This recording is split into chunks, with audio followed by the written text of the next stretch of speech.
Oh, wait a minute, Cesar. Are we ready, Cesar? Okay. Welcome to the Board of Behavioral Sciences meeting. Today is February 22nd, 2018. We are currently residing at the Department of Consumer Affairs in the hearing room in Sacramento, California. It is approximately 8:35 a.m. And if I could have our assistant please call to order. I'm sorry, quorum. Good morning. Mara Ashley? Here. Dr. Christine Whitlisbach? Here. Renee Launer? Max Desposti? Here. Deborah Brown? Here. Betty Conley? Here. Dr. Leah Brew? Here. Christina Wong? Here. Dr. Peter Chu? Here. Jonathan Maddox? Here. And for the record, Sarita Kohli is absent. We have a quorum. Thank you. If I could have the board starting with Miss Ashley introduce themselves. Hi, good morning. My name is Samara Ashley, and I'm a public member. Hi, I'm Christine Whitlisbach. I'm a public member. Hello, Renee Launer, LCSW member. Hello, Max Desposti, public member. Deborah Brown, public member. Betty Conley, LEP member. Leah Brew, LPCC member. Christina Wong, LCSW member. Peter Chu, public member. Jonathan Maddox, MFT member. Before we move on to closed session, we're going to go ahead and move the public comment, which is at the end of the agenda, to right after we come back out of closed session. Is there any objection by any board member? Okay, so public comment will be as soon as we reconvene out of closed session, and at this time, it is 8:36. We are going to go into closed session, so if I could ask the audience, for those public.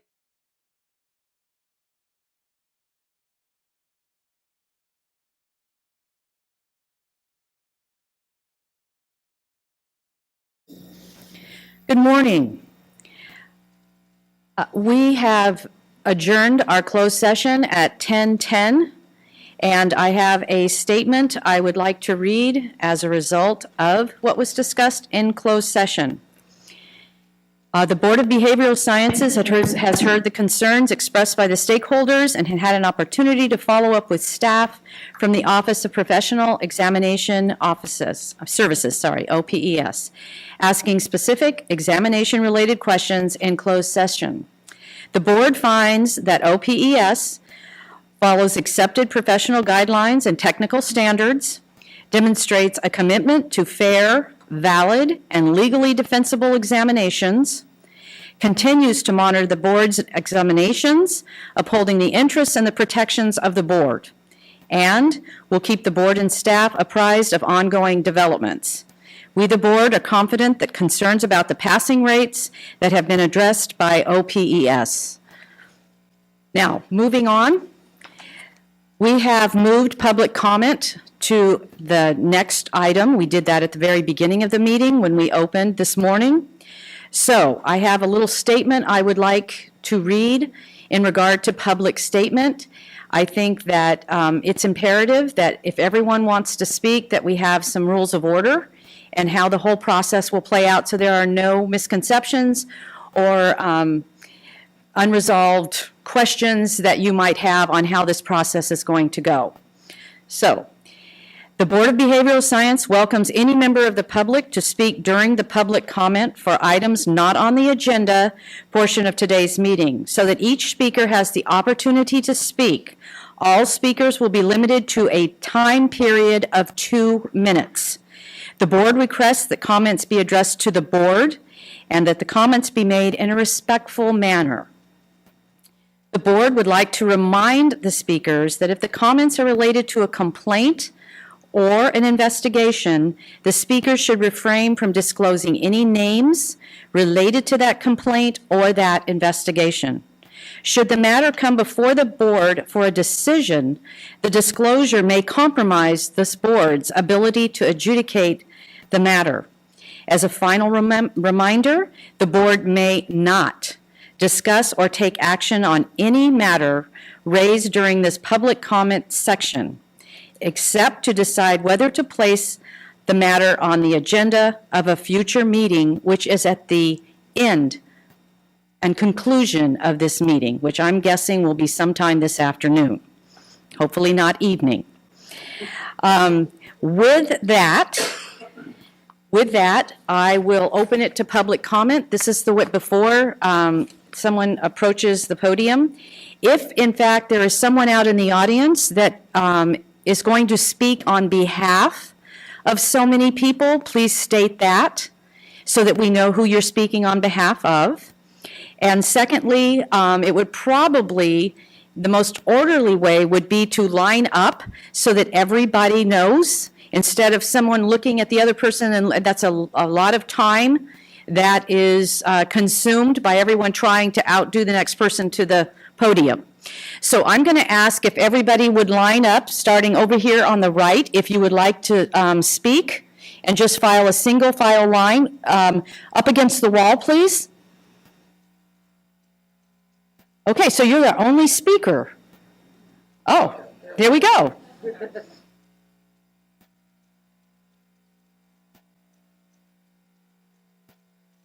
If you would like to speak during the public comment portion, please line up in single file along the wall. Okay, this is how we're going to, so that you'll understand when the time limitation is up. Our assistant is going to notify our attorney, and he will say time. And then that's your opportunity to finish your sentence. Not another 2 or 3 paragraphs, please. And then the next person, if you would follow up as soon as that person, if you could move off over here to this would be my left, your right, and then circle back to your seat so that we're not doing a traffic jam back and forth. Does everybody understand? Okay, moving forward, we'll take the first person with comment. Yes.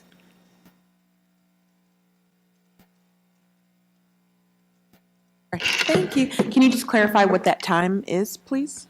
I'm sorry, I can't. The time. You Right said now? that there will be a time limit. Okay. I just didn't know if you had 2 said minutes. the 2 minutes. Okay, thank you very much.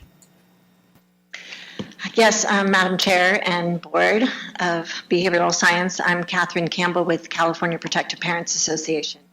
I come today to talk to you about enforcement.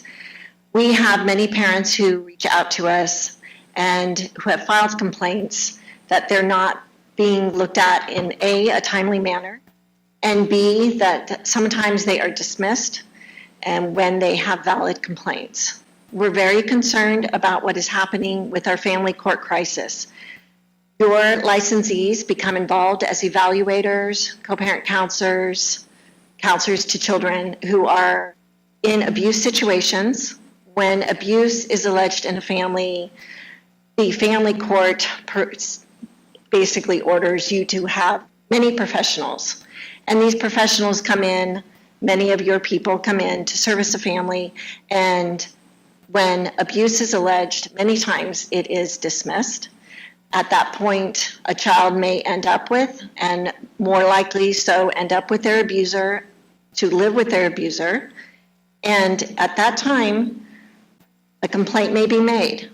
And when the complaint is made, that child still is living with that person. I think we all know what happened with gymnastics, and it was bad enough that these children had to go back and see Dr. Larry Nasser. These children are ordered based on the work that's being done by these licensees to live with their abuser.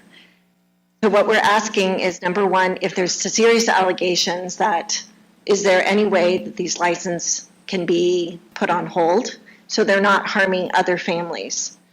There's also concern of what is happening with, you're providing a lot of information on your back table about what's appropriate in a setting for counseling, and if these people are not adhering to their own guidelines, how are they judging other people? So that's 2 minutes. If you could just finish, please. Yes, so I just ask that the board be aware that these are situations that are happening, and children are being hurt and forced to live with abusers, and in some cases being killed. Thank you. Thank you. Next speaker. Good morning, Madam Chair and board members. My name is Gordon Dowdy. I am a board member of the American Foundation for Suicide Prevention. I'd like to call your attention to the fact that for over the last decade, suicide has increased in the nation every year. For over a decade, it is the only top 10 cause of death in the nation that has increased every year, while others such as heart disease and cancer have been going down. According to the CDC, they estimate that there were 44,965 suicides in the nation, or somebody died by suicide every 11.7 minutes. This alone is an increase of 5% over 2014 data. They also estimate that there were 1,124,000 plus attempted suicides in the nation. Unfortunately, California represents almost 10%, 9.5% of all the suicides in the nation. In 2016, that was 4,294. So whatever we're currently doing, we need to do more. And AFSP recognizes we're coming up with a lot of new programs and trying to work with schools and et cetera. We're looking forward to the possibility of working with BBS and trying to turn these numbers around.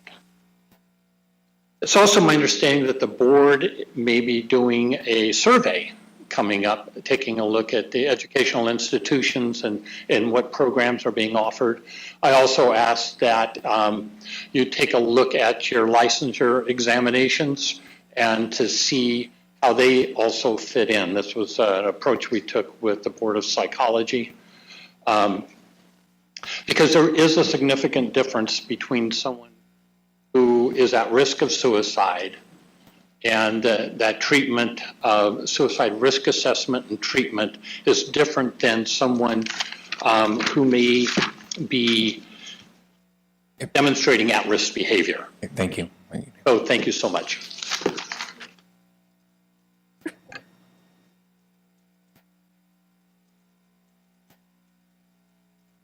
Welcome. I'm Vic Ojakian. Just to give you a quick idea of who I am, I've done work in suicide prevention for the last 12 years, both locally in my area, I live in Palo Alto, regionally, statewide, and I served on a SAMHSA committee dealing with national suicide prevention issues. I'll be a little more blunt and probably direct than Mr. Dowdy was. I'd like to see this board agendize an item that would go ahead and approve legislation that would require all of your clinicians to have at least 6 hours of training in suicide assessment, treatment, and management. It's not a novel or a revolutionary idea. As some of you probably know, last year the state approved a law, AB 89, that requires all California psychologists to have just the same training that I mentioned now. So we'd like to see you do the same. We essentially have a bill that's been written up and ready to go, and we have a sponsor, the Steinberg Institute, who I think most of you know is a well-respected group in the area of mental health. They're ready to have a bill passed. The only thing that's holding that bill up right now is this suggestion about a survey that's going on that they apparently want to see what your results are. Frankly, I hope you move ahead without that, because we've been talking about this issue since, actually I was going to say 2014, since 2013 we've been talking about this issue. And at this stage there's been a national survey that was done that recommends this type of training, and there are 10 states in the US that have adopted this type of training. So we're at the point where I think you need to take the same action. So I look forward to you agendizing something. It will send people to the LA meeting if that happens in Los Angeles area coming up in whatever it is, May, or I forget the month. Thank you. Thank you. Next speaker.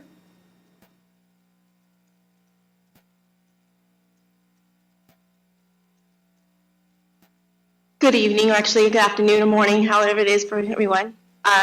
My name is Angelique Barbera. I am from Merced County. I live in Los Banos. I'm also a mother, and 6 years ago, my son was taken away by who you would call a licensee. She's LMFT, and she also has a PhD. And that's not only that, I have the court facilitator who is also at LMFT.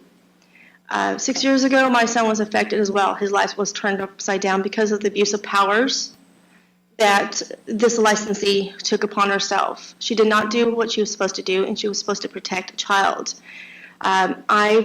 Over the 6 years, I've done extensive investigations upon this. I found that she has been doing this for decades, taking children away from loving, viable families and doing the right thing and giving the children to the abuser.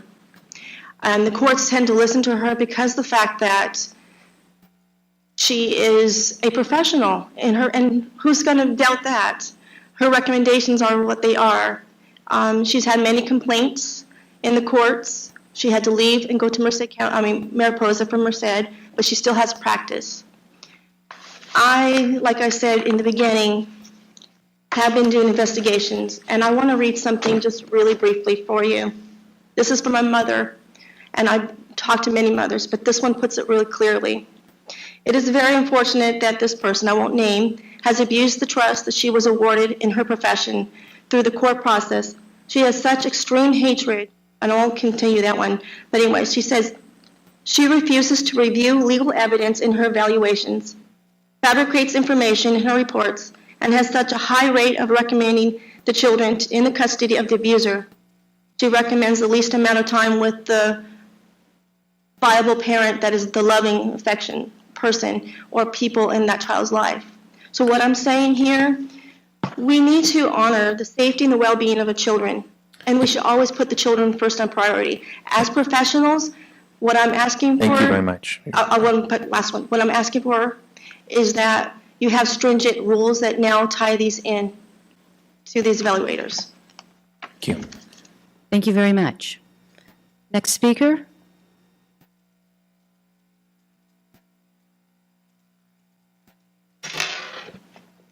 Good morning to you all. My name is Steve Frankel. I've since 1970 have been an MFT and a psychologist, and in 1997 I became an attorney. I've been a board expert for the BBS in the past, and my primary work as an attorney is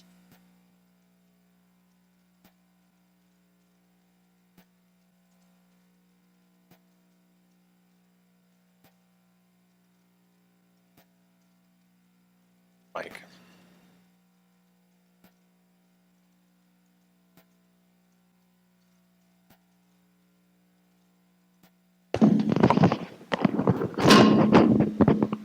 Thank you.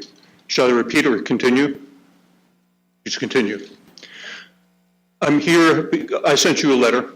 My hope is that you got to review it. What I'm concerned about is the prevalence growing of dementia among our colleagues. I have now seen 2 cases where I have represented mental health professionals who had licensing board actions and who were demented at the time, and that's what triggered the investigation. And the result was that their legacy forever, once their license was revoked, is to have a description on the board's website of horrendous things that they had done, outrageous things that they had said, and ways that they behaved. And my view is that this is no way to end one's career and leave a legacy at all. None of us deserve that. Dementia is a disorder that doesn't tell us we have it. And it doesn't like it when somebody wonders whether we have it out loud. We have an increasing number of seniors in our field. The next 15 years will be significant. My request is that that the board consider the following proposition. When one of our colleagues is complained about to the board, and the board does an investigation, and a part of the investigation is consistent with the board's right to require an examination by appropriately trained physicians and psychologists to evaluate for dementia. If there is a positive finding for dementia, that colleague's license be revoked. Number one, dementia doesn't turn around very easily. Number two, that the accusation not be posted on the board's website. Okay. The Thank you. accusation lists all these terrible things. I'm not recommending that you don't have an accusation. I just don't want it posted on the board's website so that people forever can see all the terrible things that somebody was doing when they were demented. Okay, sir, your 2 minutes are up. Thank you. Okay. Thank you very much. So that's my request. Thank you very much for attending. Next speaker? Good morning, Madam Chair, members of the board. I hope that the public can get more than 18 minutes of your 2-day agenda, given that you are here to protect the public from professional misconduct. I prepared some remarks. I spoke with Ms. Madsen last week, and the Board of Psych allows 5 minutes per speaker, so I may have a little bit more than 2 minutes and hope that you would listen. I'm Kathleen Russell, the director of the Center for Judicial Excellence. We represent many thousands of vulnerable children across California. For 12 years, we've been committed to creating judicial accountability in all the California courts and to protecting the rights and safety of children and other vulnerable populations in the family court system. We spent years educating the various oversight entities like yours about a crisis in our family courts, because you are supposed to be protecting the public. The BBS, along with the Commission on Judicial Performance, the Board of Psychology, and the State Bar, is charged with disciplining the unethical professionals who violate the law and standards of care during their work in our family courts. Our organization co-led the effort to convince the Joint Legislative Audit Committee to order its first ever fiscal and performance audit of the CJP in 2016. Many of you know that is currently being battled by the CJP and state auditor in the court, and members of the legislature are very unhappy about this thwarting of legislative oversight. We've been educating the Board of Psych about the family court crisis for 4 out of their last 5 meetings, and now we're here, and we plan to continue to come to your meetings so that this board is educated. We also wanted you to know that the Board of Psych has agreed to change their complaint procedures in custody cases, and they've eliminated the requirement for written consent forms from all parties in order to investigate a licensee. We ask that the board implement this change as well, and I ask that you agendize this discussion at your next meeting. Thank you very much. We are on the front lines of a harrowing children's and human rights epidemic in this state. Excuse me, We ma'am. know that you're failing Your 2 to minutes protect have concluded. because we get the calls. I'm sorry. Your 2 minutes have concluded. Well, the previous speaker has a whole agenda item and didn't necessarily need to take the board's time on public comment, so I'll share my complete.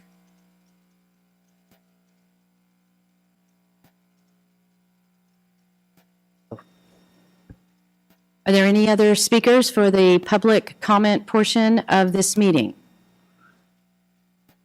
Okay, public comment is closed.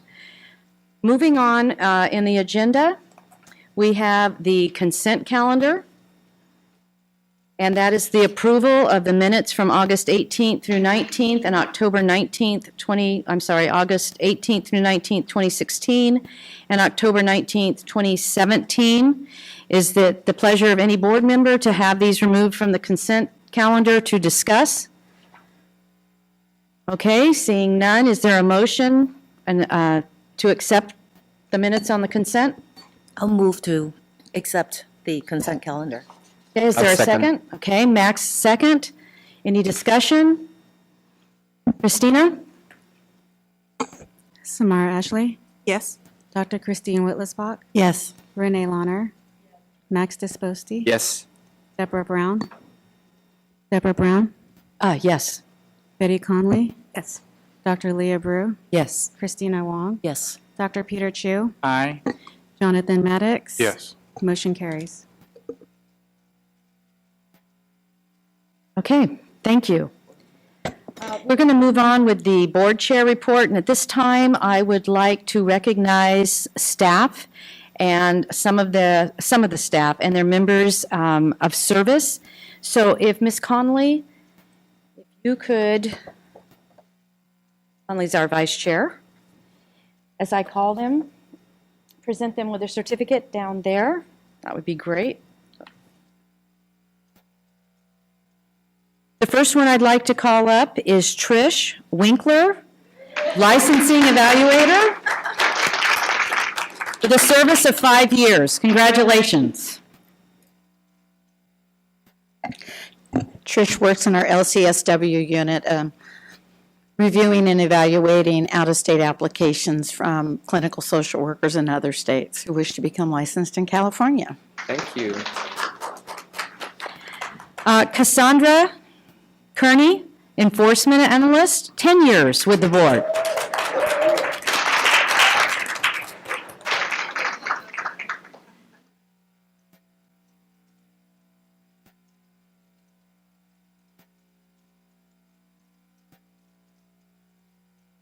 And lastly, Don Herrera, our budget analyst, 10 years on the board.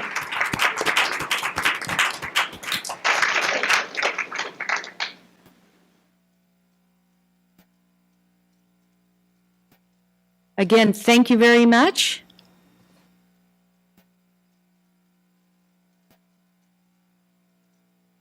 Thank you for your years of service. Thank you very much. Moving on to the next item, we have the Executive Officer's Report, and at this time I'll turn it over to Mrs. Mattson. Okay.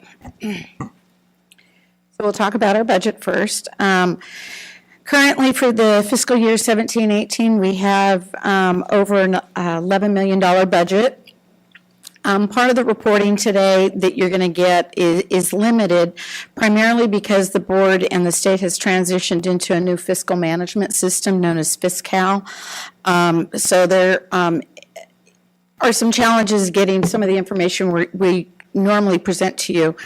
So we were able to, through other means, provide you with the information that's before you today.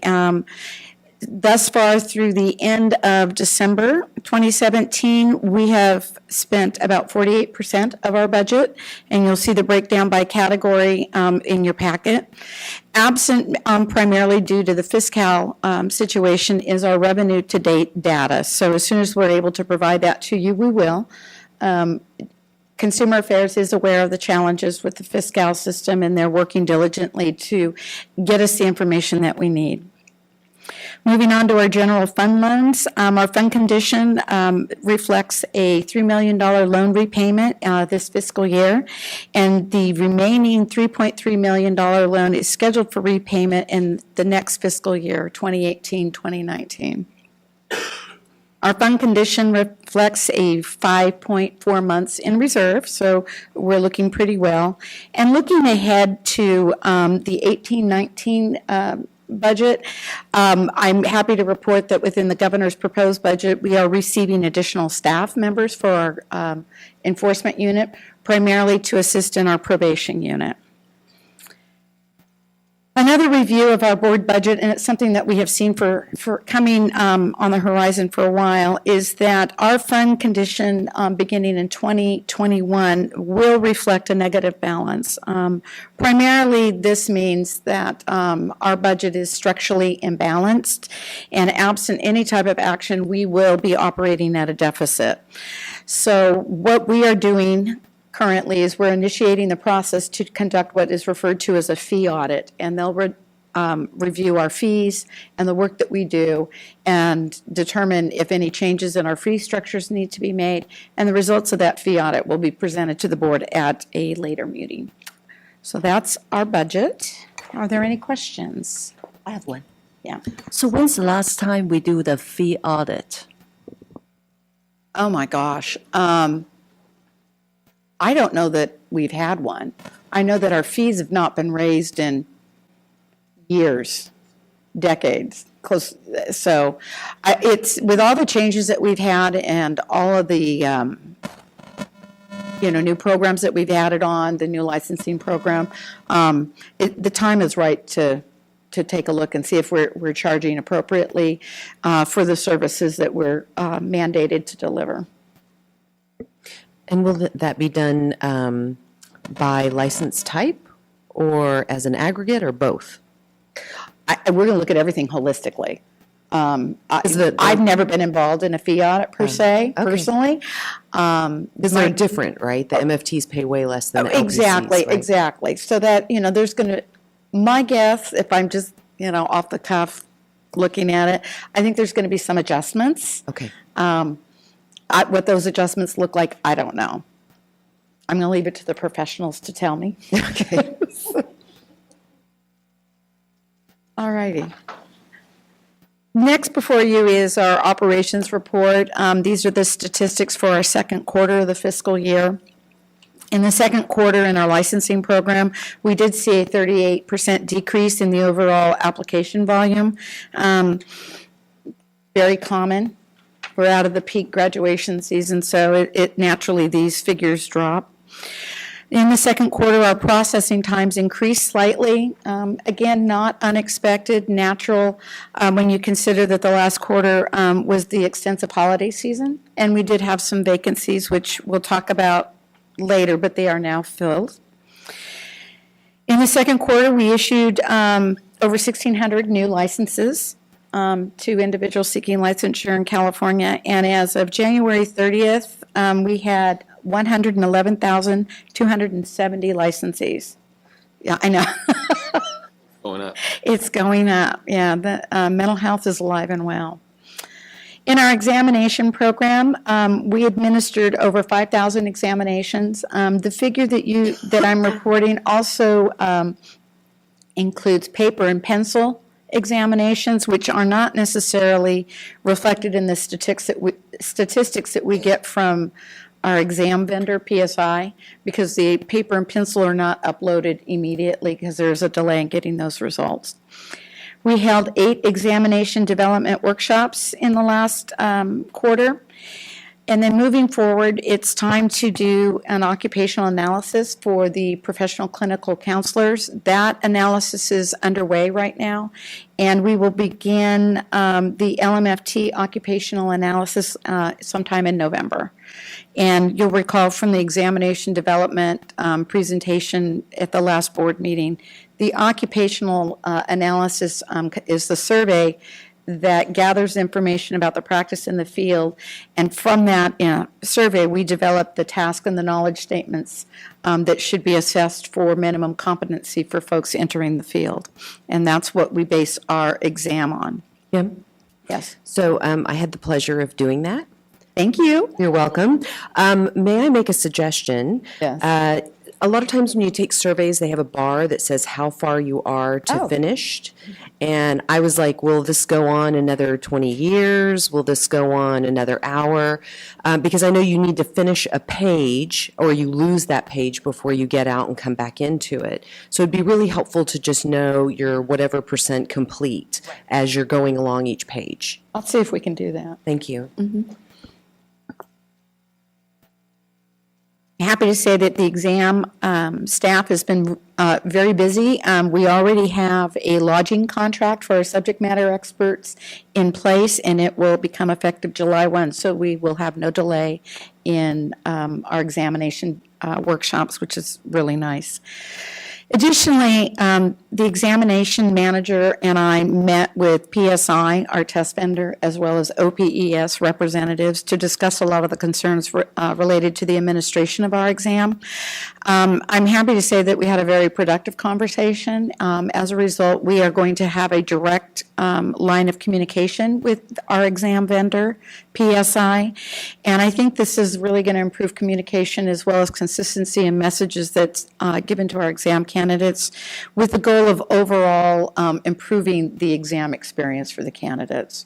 So along that note, with PSI, we just entered a 2-year extension in that contract, yet we are also exploring other options to deliver our examination. So we shall see. So are they on probation, for lack of a better word, to demonstrate that they can, because I called you about someone I knew who couldn't get a left-handed mouse, or they told them, oh no, that's a disability. So do they know that they are being watched carefully these next 2 years? I don't know that they know per se. because what the contract was, it's a master service agreement for all of the DCA programs that administer the exam through PSI. Contract extensions are not uncommon. I think this is, and Gina's not here, but I think this is the second, maybe third extension that we've had. So we've been with PSI for a number of years now, and there are other test vendors out there. I do know that at the end of this agreement, or prior to the end of the agreement, another master service contract needs to be executed. I'm also in conversations with other vendors to explore options as they were. And we're pretty excited about what we're seeing right now. So we'll just see how that plays out. But we'll have to go through the same process. There'll be a request for proposal to bid on the contract, and then we will follow the state guidelines for awarding a contract if we decide to do our own. So that's where we're at. And I have involved DCA in the process as well. Did I just finish the whole thing and then, okay. So our administration program, this is where everything stops with everything that we do. They receive all these lovely applications that we get. We received just a little over 7,600 applications in the second quarter. Again, it reflects a 27% decrease. In your packet, you do see renewal activity in the chart, and we've been tracking this since we went online with the online renewal feature. I'm really happy to see that since we implemented this in October, I think, of 16, we're now at 50% are using the online renewal feature, and that you can really see the impact on our internal staff's workload because now we're only processing 2% of the renewals, so that's really good. Other things that we did, we launched a new website. We're hoping that the new website is providing a better user experience, making it much easier to locate the information that you're seeking. And then at the early part of this month, we deployed a new telephone system. We have a queue now, and we've eliminated all the vacant extensions, and there's a better way to get in touch with staff. So we're hoping that that's going to improve the user's experience as well. What I really like about the new system is that we can do active monitoring on calls. We can patch into a call. We're going to be able to provide statistics on call volumes and how many people actually drop off as well. What else, Steve, do you recall? There's a lot of functionality that we can explore. Basically bringing us to you call somebody else, and some of the other call features you hear when you call a service person.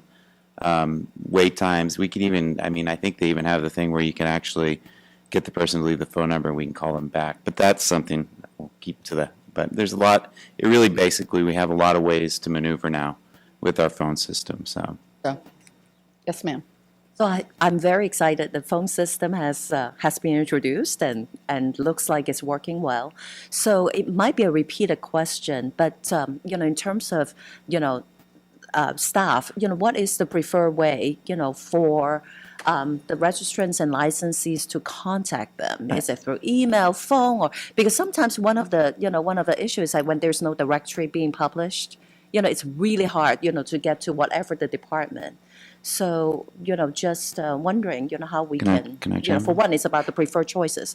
But second is, how can, the consumer be able to identify certain staff and be able to, or department, in order to contact them? So we really prefer email. And the new website actually, what we've done with the new website in the Contact Us page, Charles was able to make it where before email us, it would go to a one big dump into certain email boxes. But this actually, it makes the user explain a little bit more, at least their license or what their issue is. It kind of directs them so that it gets put into the right email box instead of just kind of floating out there. I know that at least in licensing, they're really keeping on top of emails, so as exams, we're really good at that right now. So I would prefer a method is email, and I say for the user too because you get a response in writing. So, and that it helps us out too, is if there's confusion, we can refer back to the email and have that conversation, which is a better conversation than there's a lot of kind of twisting sometimes on the phone. And actually the email is easier too. With the phone, we have to play phone tag with people, leaving messages back and forth. So as for staff time and consistency in message, I would say email is the best way to get in touch. Okay. I have a question. Yes, go ahead. Is there a clarification in the policy about what turnaround time is for emails? I know frequently people may, and this isn't specific to the board, people may email and not get a response for an extended period of time. So is there There's really, honestly, I don't know if we have it written in policy, but I know kind of like it's a 3-day, we kind of like look at a 3-day policy turnaround time. And I know that's what exams does, and I think licensing is pretty good at that too. So. Most of the inquiries require a little bit of research, so it's that balancing that with our daily workload and the phone calls in general. 2 to 3 days is a reasonable expectation to receive a response, provided the individual's in the office. If they're out of the office, then there should be an out of the office message. So just to give a realistic expectation. So one thought might be, just based on what you said, if there hasn't been some sort of stated expectation from the staff that they understand, or there's sort of just a policy that clarifies that best practice within 3 days, we'd like to get back to our Definitely. Thank you. All righty. Moving on. So our enforcement program, in the second quarter, we received 281 consumer complaints and 305 criminal conviction or arrest notifications. We closed 492 cases.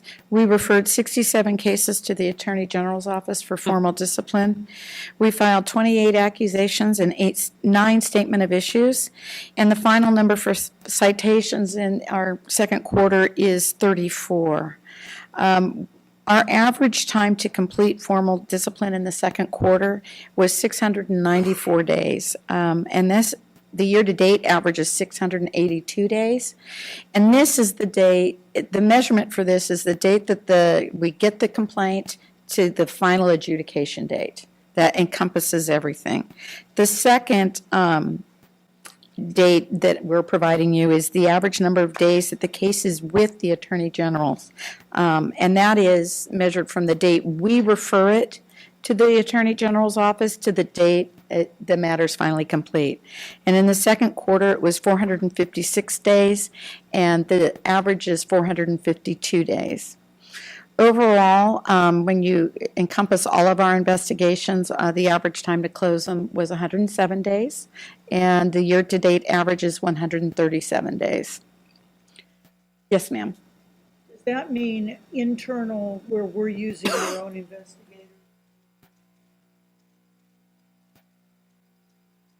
Help me understand. Your mic.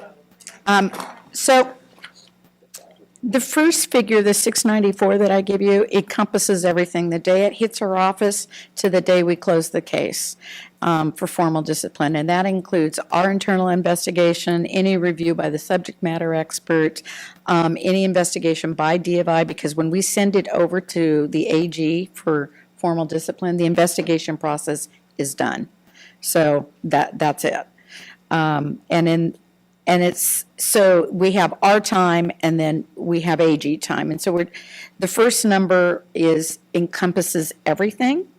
The second number that I gave you, the 452, is strictly the time it's spent at the AG's office after does not include our investigation time. So is there any, this is a 2-year, 3-year process. Right. And we know that. Is there any way, is the Attorney General's office staffing up, which we've heard about? Mm-hmm. I mean, we've heard, but these numbers don't reflect that much is happening. So it seems to me that these licensees have a whole life that happens between the original complaint and when it's adjudicated. And it starts to impact my whole sense of justice, et cetera, et cetera. So I'm just wondering, is there any way to? Well, I know that the Attorney General's office has increased their staffing. The other thing that they are doing is they now have to report performance measures, their data on timelines and how they're, much like I'm reporting now, they have to do that to us. So I have received a couple of reports from them about their progress. So that's just one piece of it. The other piece is also the time to schedule a hearing at the Office of Administrative Hearings. Right now, if I'm scheduling a hearing, we are at bare minimum almost a year out. So that's a big factor. So it's a big factor, right, which is why when we send our cases over, those cases that are suitable to settle, settlement terms are provided. So we try to get those moving forward. Additionally, we've got 2 staff members that routinely monitor a case after it goes to the AG's office, and they have routine follow-ups with the Attorney General's office on progress. Hey, when are we getting that accusation? What's the status? Has it been assigned? Have you received the notice of defense? So there's incremental steps that we're doing on our end where we can to lessen that time, but when you're relying on 2 separate entities and have absolutely no direct influence on their workload or their staffing, it becomes a challenge. But we're doing what we can. Oh, I'm aware of that, and this has been a chronic kind of issue. Right. I would assume that these numbers are similar across all the healing arts Yes. boards? Absolutely. Yeah, we're not unique. Oh, no, I'd like to I think know we that. are, It's but we're not. such an obvious bottleneck. It is. Well, and it's one of the reasons I think that they were successful in getting approval for additional staff at the AG office. But, as with everything, if you've got the backlog, you're going to have to work through that first before you start seeing any kind of improvement. Thank So you. I'm hoping we'll see some soon. Yes, ma'am. So in the last strategic planning, we introduced some of the goals, to reduce the enforcement time. So how, have we evaluated the effectiveness? Because it seems like, the average time actually increased about 30 days, within the internal process. So, so how have we done anything to look at, whether those measures that we brought to, we provided or discussed, are effective? Yes, we have 2 enforcement managers, and they are routinely, daily, monthly monitoring, evaluating processes. Our process times have consistently been under what the stated performance average is, and I believe it's 180 is the performance measure overall for us to conclude our work. And we are consistently hovering right around between 100 and 140 days to complete it. So we're being very efficient, and we have enough staff to handle the amount of complaints that we have. It's just that formal discipline process that takes a while. And so hopefully with the additional staff at the AG's office, we'll see some improvement.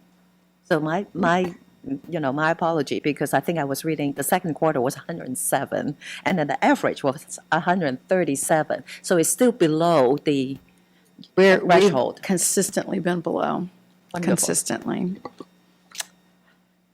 So any other questions? Moving forward, I'm reporting on our CE audits. From July through December, we have audited just over 1,000 licensees.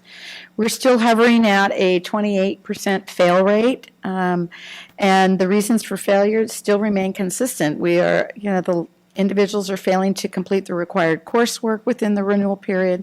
For example, forgetting that they need to do the 6 hours of law and ethics, or they're missing the first-time renewal requirements, or they're completing CE from unapproved providers.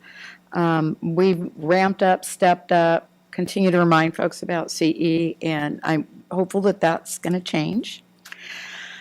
We were considering holidays were prevalent in the last quarter, we were pretty busy with our outreach. We had a number of our staff members participate in various events ranging from MFT consortium meetings, either physically or via telephone. We had a number of professional association meetings that I had the privilege of attending, as well as Christina attended the ASWB delegate meeting with me. We had staff go to conferences, professional conferences held for the licensees. And so, again, the feedback at our attendance is positive, encouraging, welcoming, and they hope to see us again. And it's been extremely beneficial to go to the national events, especially when the conversation is focused so much on license portability and how we can remove those barriers. And I'm pretty excited that it appears that California is going to really be taking the lead on this with our License Portability Committee, so I'm excited about that. I believe at our last meeting I mentioned that the board office is going to move. It's not a heavy move, we're just moving next door and expanding into the suite available. We're not expanding, we're actually physically moving, we're swapping suites is what we're doing. After we do some modifications. So the bid process has been complete. They selected a contractor, and recently Steve and I met with a contractor, Department of General Services representative and DCA representatives to review the work order, and they're working on providing us a final work order with the total cost for the renovations, and we should hopefully have that this week or next week. And we'll keep you apprised on how much it's going to cost. I want to assure the board that we have some monies set aside for the project. We were able to do that, and so we're also looking at the current year budget and seeing where we can divert more monies into the project and pay for the things that we're going to do. By and large, I'm pretty confident that the monies that we have set aside are going to cover a good portion of what it's going to cost. The new suite, we're going to have 2 separate file rooms for both our licensing files and our enforcement files. We're going to have a larger break room for staff. We have a larger reception area, and we're going to put a computer in the lobby area so that those coming in that need to do online renewal will have the ability to do so. We are going to have a dedicated mail area, a larger cashiering room that will be secure. We'll have a small conference room for unit meetings. We have a separate employee entrance, which I'm excited about just from a security perspective. We are going to have a separate room that locks all of our IT equipment and away with very limited access. We are going to put LED lighting throughout the suite, reducing the number of receptacles but providing increased light. And we have a small quiet room for just one-on-one conversations, or people just need to take a break from the busyness. And we also will have sufficient space for growth. I think roughly right now the plan reflects about 13 additional spaces for new staff. But if you reconfigure that, you could probably wiggle in close to 20 if you wanted to. That'll be long after I'm gone. And then also one thing that we're going to do for staff is that each work area is going to have a sit-stand option. So based on, it sounds like we're doing a lot, but much of the infrastructure is already there. Some of the rooms that I'm talking about are already there. Some construction, not a lot. But they expect that once all the permits and the approvals are in place, that we will probably move into the new suite in the fall. So I think we talked about moving in this spring, not going to happen, which is great because the spring tends to be a little busier time for us. So in terms of move, workload, et cetera, fall is a little bit better place to go. So, and that's our operations report. I have a quick question. Yeah, sorry. So, so in terms of the increased number of registrant and licensees, looks like, the possible getting a bigger file room, it's going to be important. So what would be, any measure that the board can use in order to file or make the filing more efficient? I mean, it's a lot of 120,000 people. Right. Well, not all of those are on site. Right. So one of the things that we have done is that we just hired a seasonal clerk dedicated to monitoring our file room, making sure things are filed correctly, efficiently. When it's time for a licensing file to go over to record storage, which is where, once you're licensed, that's where you go, your file. That'll happen on a more routine, timely basis. We're not outgrowing our current file room at all. What I'm doing is actually separating the files, because right now the licensing and the enforcement files are in one room. where everybody has card key access. I really want to limit the access to the enforcement files. So that's why they're getting their own file room. And it'll have all of these will have card key access. So for the enforcement files, only the enforcement staff and the managers will have card key access. And our supplies are also stored in our current file room. So it'll be nice to have an IT room that's locked with very limited access. So,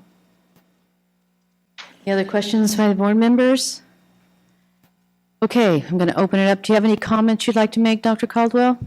Yes, thank you. Good morning. Ben Caldwell, AAMFT, California. We understand that there are limits to what can be shared in open session, but the fact that a nearly 2-hour closed session this morning was summarized in a 30-second statement amounting to "there's nothing to see here" is troubling. When the exam issue with the MFT clinical exam was last discussed in November, we were promised that, number one, the closed session discussion would be reported on in a meaningful way, and that, number two, staff would produce an anonymized data set similar to the one produced in 2008 that I and other researchers could use to independently assess whether there had been meaningful changes in the examinee pool, which is the excuse that OPES has consistently fallen back on. We were told that data set could be ready in January. I understand, Steve, you have no shortage of other things to do, but if we could get that data set, that would be particularly helpful. Your current exam data shows that this issue is not resolved. We don't have tremendous faith in the validity of the current exam, and we'll be pursuing additional action to assure a more valid exam in the future. I hope that your questions of OPES this morning shared our skepticism of their process as it exists today, and respectfully request that you more fully disclose what was discussed in this morning's closed session. Thank you.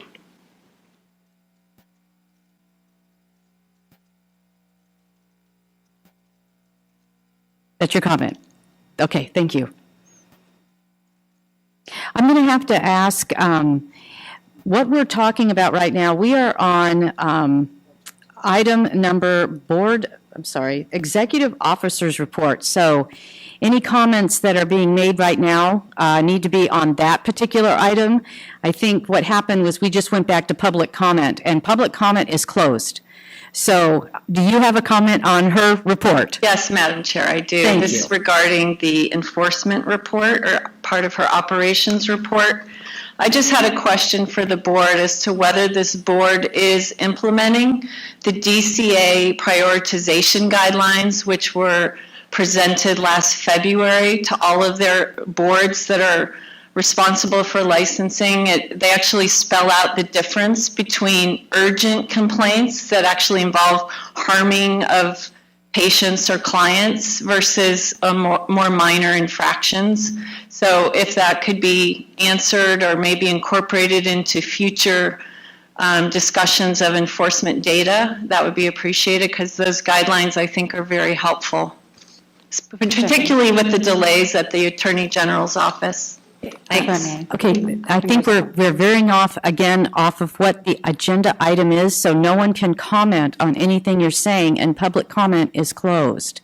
So if you're waiting for putting in what it sounds like that I heard you say is that's a future agenda item that you would like to have us address, and that is at the end of the meeting. So if you have a comment or a question for the executive officer's report that was just discussed, please come forward. Otherwise, if it's a public comment or something for a further agenda item, I'm going to have to stop you, and we're going to have to move on with the posted agenda. Otherwise, we're out of compliance. So, does this have you have a question for Ms. Madsen? Yes, I do. Thank you. Okay, thank you. Madam Chair.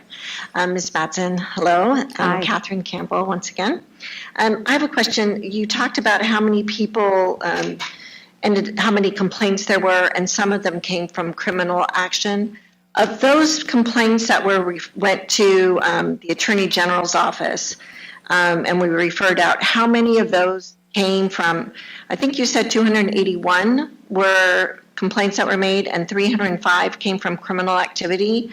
So those that were referred out, the 67, how many of those came from complaints versus criminal activity? I don't have that data with me.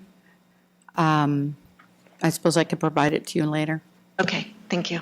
Ms. Mattson will get back to you with that number. If you could leave your contact information with Christina, that would be awesome. Is there anyone else from the public that would like to comment on the executive's report? Okay, so we're going to move on to the exempt committee update, and that I'm going to turn over to Christy Berger, who I forgot strategic plan and personnel. Oh, you're not done with your. I'm not done. I know. I I was know, lost for a moment. I need coffee. That would be nice. Oh, my gosh. Okay, so the next item I'll talk about is our personnel update. Again, this is the comings and the goings. Really excited to share with you that we filled, 3 positions. One was an internal promotion. So the licensing program is now fully staffed, no vacancies in our licensing units. We promoted Craig Zimmerman to function as a probation analyst in our probation unit. We added Robert Escoval to the licensing unit in the LMFT unit, and previously he worked at the medical board as a student assistant. And we just recently filled our half-time position in our social work unit. We're happy to welcome Tanya Bordier to our office, and she's a very enthusiastic young lady. We had some departures. Julie McCullough, our former probation analyst, has retired. Amanda, thank you. Yes, love Amanda. I can't say her last name, saved my life. Accepted a promotional position with the Bureau of Cannabis Control. She was in our LPCC unit. We're working to fill that. And Lupe Baltazar was a analyst investigating applicants with criminal histories. She took a promotional position with the Board of Pharmacy. So currently we have 6 vacancies, and recruitment for all of these vacancies are ongoing. We've held interviews, and a couple of them have been filled since the publishing of this report, but it's an ongoing process for us. So any questions about personnel? Plan. Finally, on our strategic plan attached is the 2018-2021 strategic plan that we developed together last October. In future meetings, you'll see progress on this report. I provided each of you earlier with the small pamphlet that was published. There's more on the back table, as well as our new newsletter, which was just released yesterday. So all of that's there for you. So a huge thank you to Solid as well as the board members for your work and efforts on this strategic plan. And then I'd like to thank all our stakeholders who responded to the external surveys, because again, we got a high record number of responses, and that really helped drive the plan this year. Okay, my apologies. We were not done with the executive's report, so. Clearly. Do any board members have any final comments before I open it to the public? Okay, is there anyone in the public that would like to address something about the personnel report or the strategic plan? Okay, moving on. We now have an update on the exempt committee by Christy Berger, and she is not here. So we're going to switch out exempt committee. What? I can do it, Christy. Oh, you're going to go ahead and do it? Okay. Yeah. So the exempt setting committee held its 4th meeting on November 30th. And during that meeting, staff presented the committee members and the stakeholders the results of the practicum coordinator survey. We sent all of that surveys to the schools. So we looked at those responses, and we discussed the survey results and determined that there was a few areas that the committee members wanted to have more research and further discussion at upcoming meeting, which will be tomorrow. The committee also received preliminary results of a secondary survey, and that was specific to licensees and registrants and exempt setting agency directors.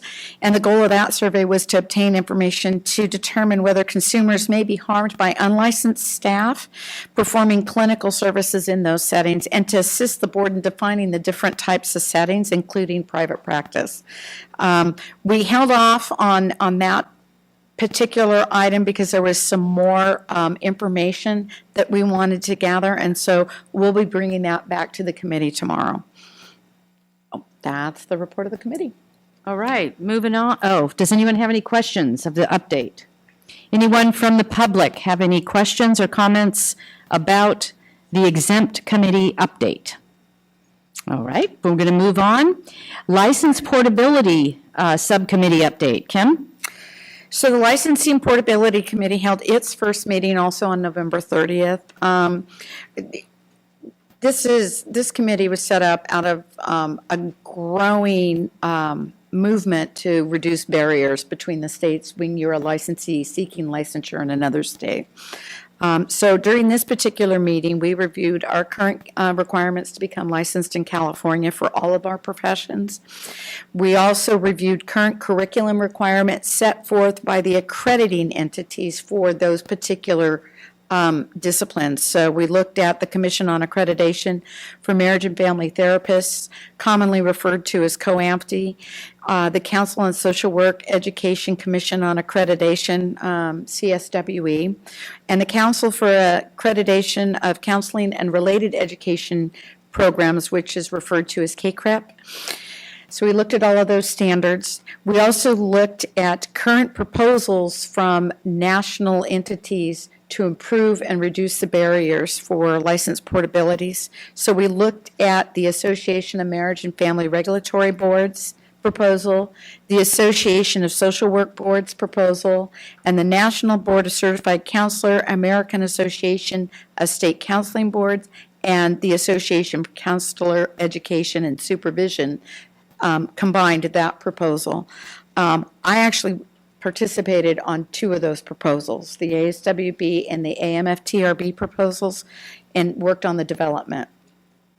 So after we looked at all of those, the committee identified barriers and discussed with stakeholders some possible solutions to improve license portability without compromising consumer protection. And so the direction from the committee at that time was for staff to develop sort of a template draft language with those barriers removed, and we'll present that to the License Portability Committee and the stakeholders tomorrow. And Quick comment. yes, And just for clarification, the committee isn't just for people who are moving from state to state, but because of online ways of doing psychotherapy. So if you're in one state and your client is vacationing in another state, or you're doing therapy that crosses states, because there are certainly organizations that have infrastructure set up for that, make sure that it's easier for people to get their license in different states, to be legal that way. yeah, so that's definitely going to address the telehealth and make compliance a little easier. So, any other questions from board members? Okay, I'll open it up now to the public. Does anyone in the public have a comment about that update or question? Okay, we will move on. The next item on the agenda is a presentation by Dr. Frankel. Can I make a suggestion? Can we take a brief break to use the restroom? Could we take a brief break to? We may. So why don't we take a 10-minute break? It is 11:15, and we'll come back at 11:25.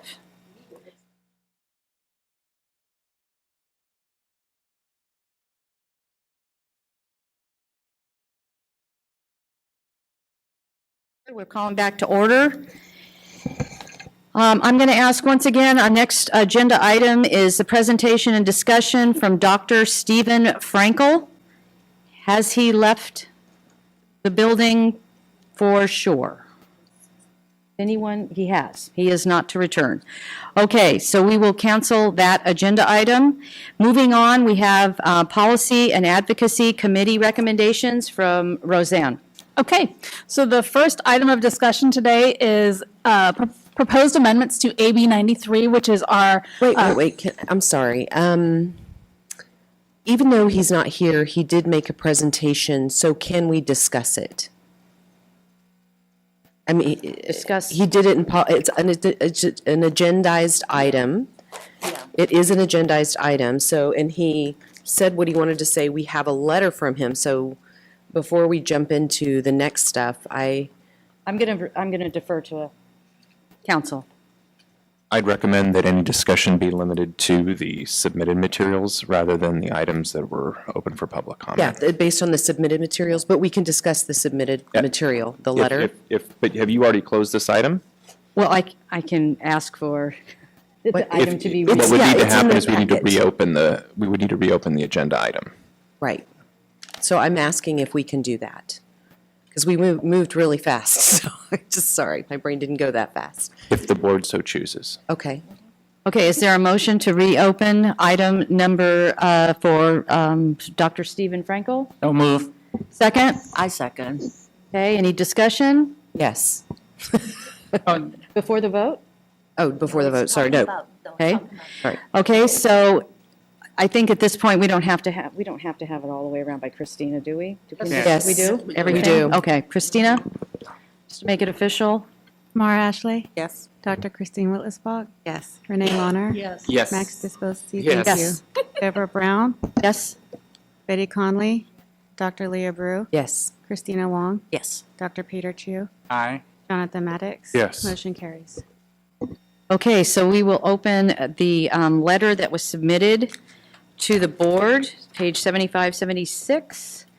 And Dr. Brew, you would like to make a comment about this? Yes, so I wanted to ask him, do we have a category? I feel like we've had a conversation about a retired license category. We have a retired license category, yes, no? Yes, we do.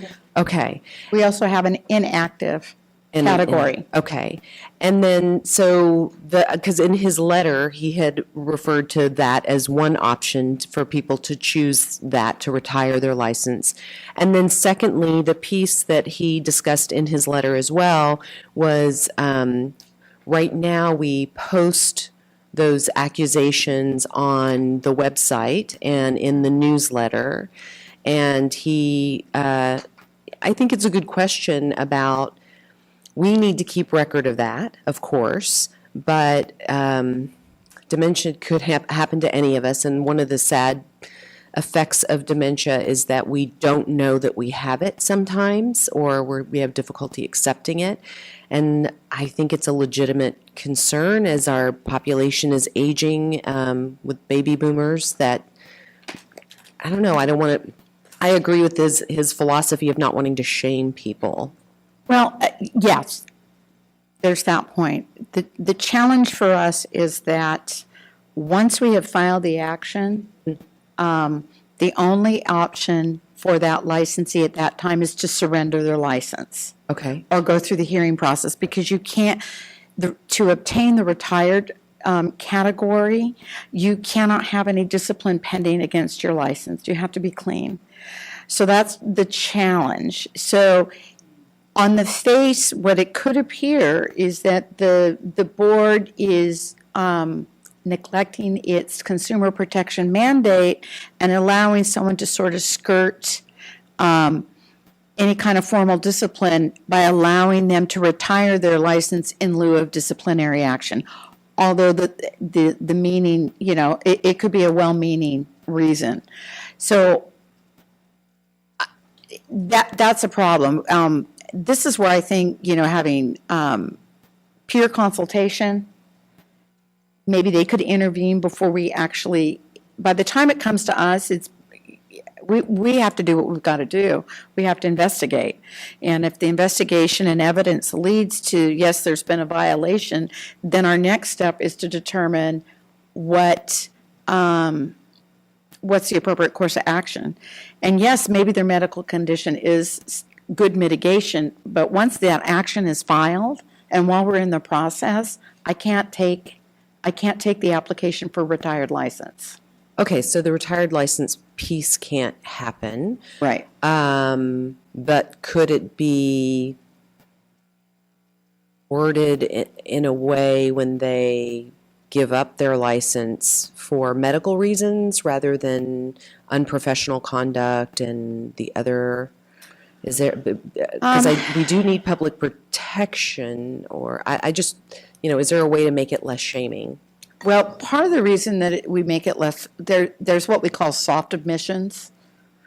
And so we agree to that.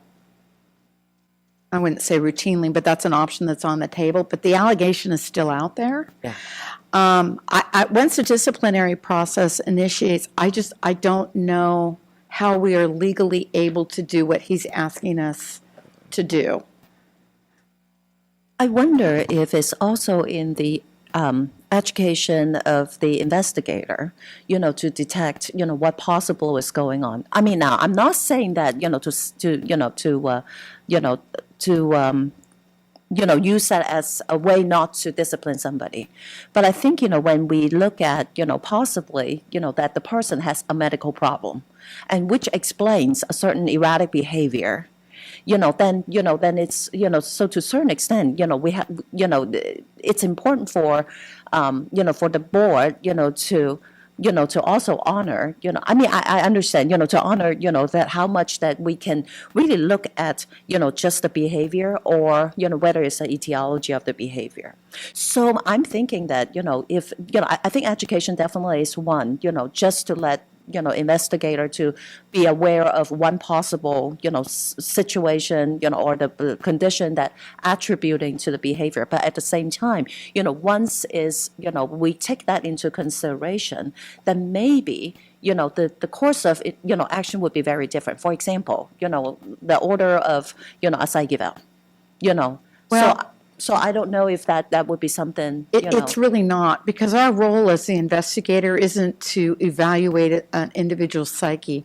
Our role is an independent fact finder. We're not to make any judgments one way or another. So I think is going to be problematic. What I can do is speak with the DAG, speak with our attorney, and see what, if any, option is available to us. It may be that there's none. And at that point, I think this is where friends, colleagues, and associates may wish to intervene prior to something coming to the board's attention. Maybe this is where, but not realistic though, because if you're in private practice, in a community agency, that's realistic because there are people around. Right. But if you're in a private practice and you have somebody walking in your room, the only person who really knows and sees the slippage is the client. And I say this because we've had to retire some faculty who started engaging in some kind of bizarre behaviors, and I wouldn't have known if the students hadn't told me because they weren't acting weird with us. And we see them in faculty meetings, but they were acting different in class. So while philosophically, yes, it'd be great if they were engaged, but dementia doesn't work that way. I understand that, but I think our role is very different. We're a consumer protection agency. So again, I'm happy to find out what our options are and bring it back to the board. But I think if there are no options, then that might be a message you need to be prepared to hear. Jonathan, Peter, and then Renee. I was wondering, because this is not an issue that's unique to the Board of Behavioral Sciences, there are a whole range of healing practitioners who have an aging population of providers. And I'm wondering what other boards or what other licensing entities may do to address a similar issue. So maybe this isn't something that we have to directly address uniquely to our board, but maybe we could have a broad conversation with other boards to see what they do. That's one thing. And then my second point is, while I empathize and am compassionate with what he's asking for, I think at the bottom line, we need to consider the impact of someone's behavior on the clients that they serve, because ultimately it's the individual's responsibility to be in a community where they can receive feedback about the quality of the care that they're providing. And if either they are not or unwilling to hear that, that's a mitigating circumstance probably leaning toward them losing their license or having it revoked. So I think we need to prioritize the impact on the clients and really compassionately hold people accountable for medical deterioration in their capacity to provide care to the clients and citizens in California. Thank you. One of the suggestions after you talk to the other licensing board, if our hands are tied, then maybe we can suggest to change the law. But I kind of doubt it because from the public protection standpoint, I really think it's a tough problem once the accusation is made. So I agree with you on that. Okay, and then Christine? Yeah, I think there's no question that we'd all understand the humanitarian, sort of part of this, but there are other medical conditions that drive inappropriate behavior, and one would wonder why dementia would be the only one favored. Bipolar disorder, diabetes out of control, need I go on? So, I don't know that we want to start down that kind of a slope where people start, if I can find a medical explanation for this, then there's going to be different action. And that really gets us away from our mission, I think.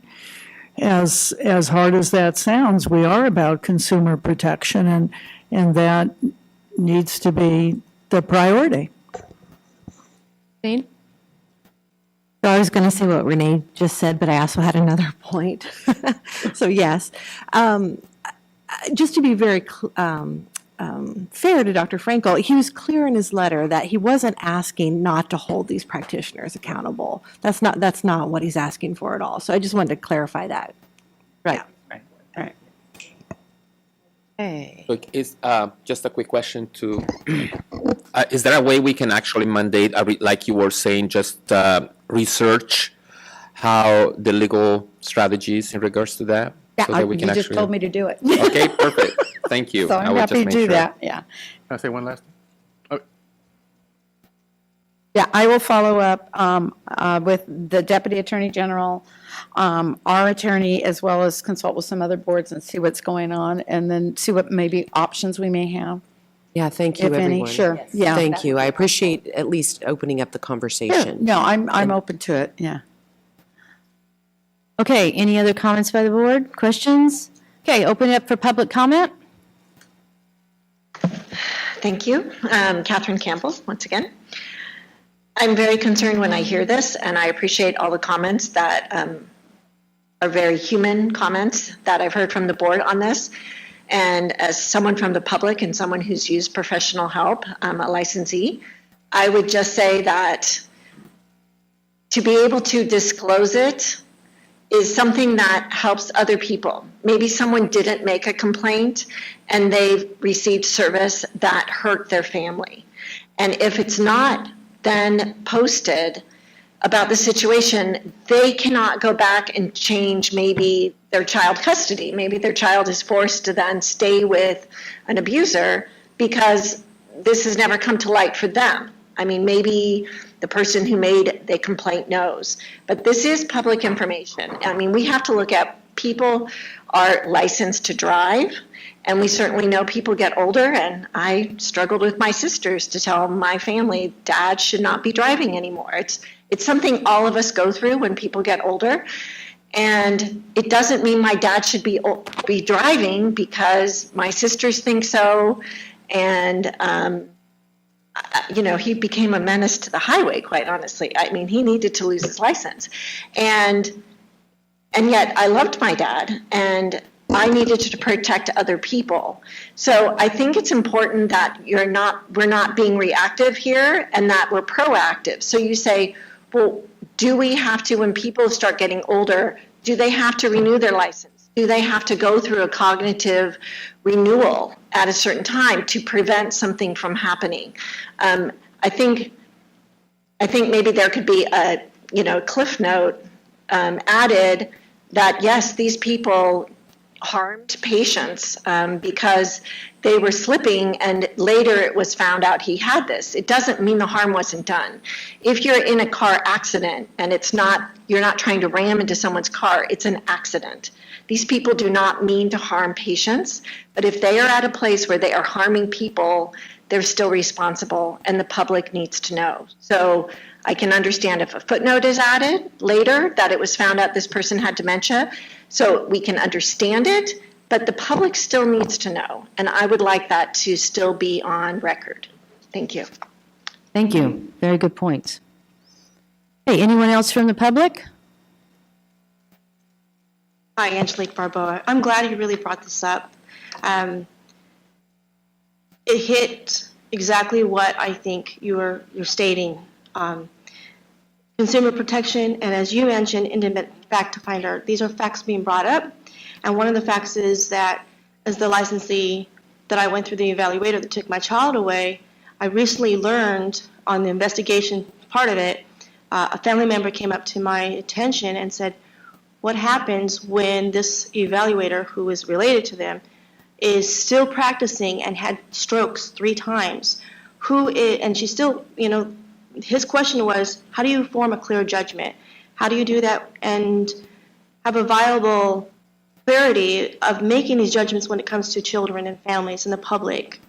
And especially when you are identified as a professional and they believe in you in the court and so forth, who's going to believe the patient? It's a duty that we all have to fulfill, not only as, therapists or anything like that, but as the people, the families. And that was the concern of this one family member. He says, I don't know what else to do. He feels like if he went to put a complaint even with the board, it's not going to be heard. And this is a family member that he was concerned. So my question would be, what is the policy about licensing, about having people in this capacity making the sound judgments of for the families that are being affected? Is there what disciplinary actions? Like you mentioned something here about erratic behaviors.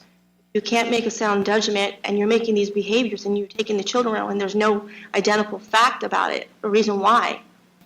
We have a problem. So I'm only wanting to know, how do you affect and how do you do that? Because in her capacity, she's made so many incorrections that are not viable. Can I interrupt you for a second? Yes. So I think one thing where we're all on the same page is when somebody engages in inappropriate behavior, they need to stop practicing. So we are completely on the same page with that. Pardon? How do you do that? Going back, because her license should be taken away. Yes. She's being infected, and so. We all agree But she's with being that. protected. How do you take something away from somebody who's being protected? Now we're getting sort of off the. I mean, it's still it's a judgment at the same time, but you're saying it's a consumer protection agency. So I'm wondering how do you take that license away? Again, we're a fact finder. And, Yeah, and we I know. can get complaints and we can investigate them. Sometimes the facts don't substantiate the clear and convincing evidence, which is your middle of the road standard, that violation occurred. Now, that's not to say that we're not concerned, but if I'm going to move to take a license away, I have to meet the clear and convincing evidence standard. And so now that we have veered off a little bit off topic, I want to bring it back to, I will speak with the AG's office and the attorneys and the other boards to see what they're doing in the same situation. But I think your point about consumer protection is a good point. Yeah. It's a good point. That's what we're here for. And I only bring this up too because at one point I had my therapist look at this evaluator's paperwork, and she clearly said you need to go to the BVB, this board here, and make that claim. And it's not being heard. So that's a situation, but even another therapist was wondering about this other person. So that's all I'm glad you put this up, and I really wanted to make note that you opened it up, and it makes me proud. Thank you. Thank you for your comments. Any other comments or questions by the board? Okay. Now we're going to move on to the Policy and Advocacy Committee recommendations by Roseanne. Yes, so the first item up for discussion today from the Policy and Advocacy Committee is AB 93, discussion of amendments to our supervision bill. And before I get started, I do want to make a note that we received one additional letter of public comment yesterday from the California Council of Community Behavioral Health Agencies. Everybody should have a copy of that. There's some on the back table if anybody's interested, so that will become part of the record. So you have in your packet proposed amendments to AB 93 based on collaboration with stakeholders and the Senate Committee on Business Professions and Economic Development. And those proposed amendments are shown in attachments A and B in your packet. AB 93 is a board-sponsored bill that was introduced as proposed legislation last year in January of 2017, and it represents the work of the board's supervision committee. And it seeks to strengthen the quality of supervision by focusing on supervisor responsibilities, types of supervision that may be provided, and acceptable work settings for supervisees. AB 93 passed through the Assembly last year and then moved on to the Senate. It became a 2-year bill in the Senate because the Senate had some concerns, consumer protection concerns identified about the 90-day rule, and it requested some other substantive changes. And so staff has worked extensively with the Senate Business and Professions Committee to develop amendments that strike a balance of preserving the original intent of the bill while making changes that address the committee's concerns. At the February 9th meeting this past month, the Policy and Advocacy Committee reviewed the proposed amendments shown in your attachment B of your packet and engaged in an in-depth discussion about the 90-day rule. And so the 90-day rule, just a refresher, is a provision in marriage and family therapy and professional clinical counseling law that allows applicants for registration as an AMFT or an APCC to count supervised experience hours gained between the time that they earn their degree and the time that they get their board-issued registration, if the applicant applies for that registration within 90 days of the granting of the degree, the date of the granting of the degree. Originally, the Business and Professions Committee had asked that the 90-day rule be removed from the law in order for AB 93 to move forward. It was contained in one of the provisions that the bill was affecting. However, the California Association of Marriage and Family Therapists, CAMPT, was able to develop an alternative to deleting the 90-day rule that satisfied the Business and Professions Committee's concerns. And due to this development, the Policy and Advocacy Committee at their meeting discussed 2 different possibilities for the 90-day rule. The first possibility was to allow the 90-day rule if the applicant could testify that their work site requires live scan fingerprinting prior to gaining any supervised experience hours. And that proposed amendment in its exact language can be found in attachment A. It just shows the exact sections that would be affected by that and the language that would be used. The second option that was discussed was the other alternative, which is to phase out the 90-day rule for LMFT and LPCC applicants. And under that proposal, only applicants completing graduate study prior to January 1, 2021 would be able to utilize the 90-day rule. For people graduating after that date, the 90-day rule would no longer be available.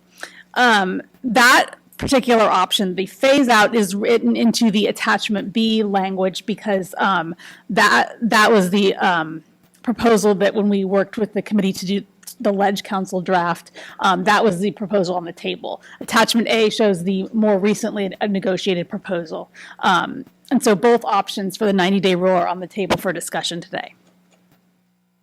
The Policy and Advocacy Committee recommended that the board consider adopting CAMP's 90-day rule proposal, allowing the 90-day rule if the worksite required live scan fingerprinting. The Policy and Advocacy Committee at that time requested additional language to require the applicant to submit proof of the live scan with their application for the clinical licensure exam in order to count the hours under the 90-day rule. And so that the draft language in attachment A accounts for that request by the Policy and Advocacy Committee. And the proposal, although we discussed it at the policy committee for LMFT applicants, it would also need to be extended to LPCC and LCSW applicants for parity. So setting that issue aside for now, we can come back to it for discussion in a minute. There are several other substantive amendments that are shown in attachment B for AB 93. Most of the amendments are technical in nature, but they are substantive, and so they need board approval for the bill to move forward. And so one noteworthy change is that the Business and Professions Committee requested changes to the sections of law discussing corporations and private practice because of concerns about clarity, because an entity that is a corporation may also be a private practice. So to address that issue, the board is currently working on a concise definition of the term private practice in its exempt setting committee.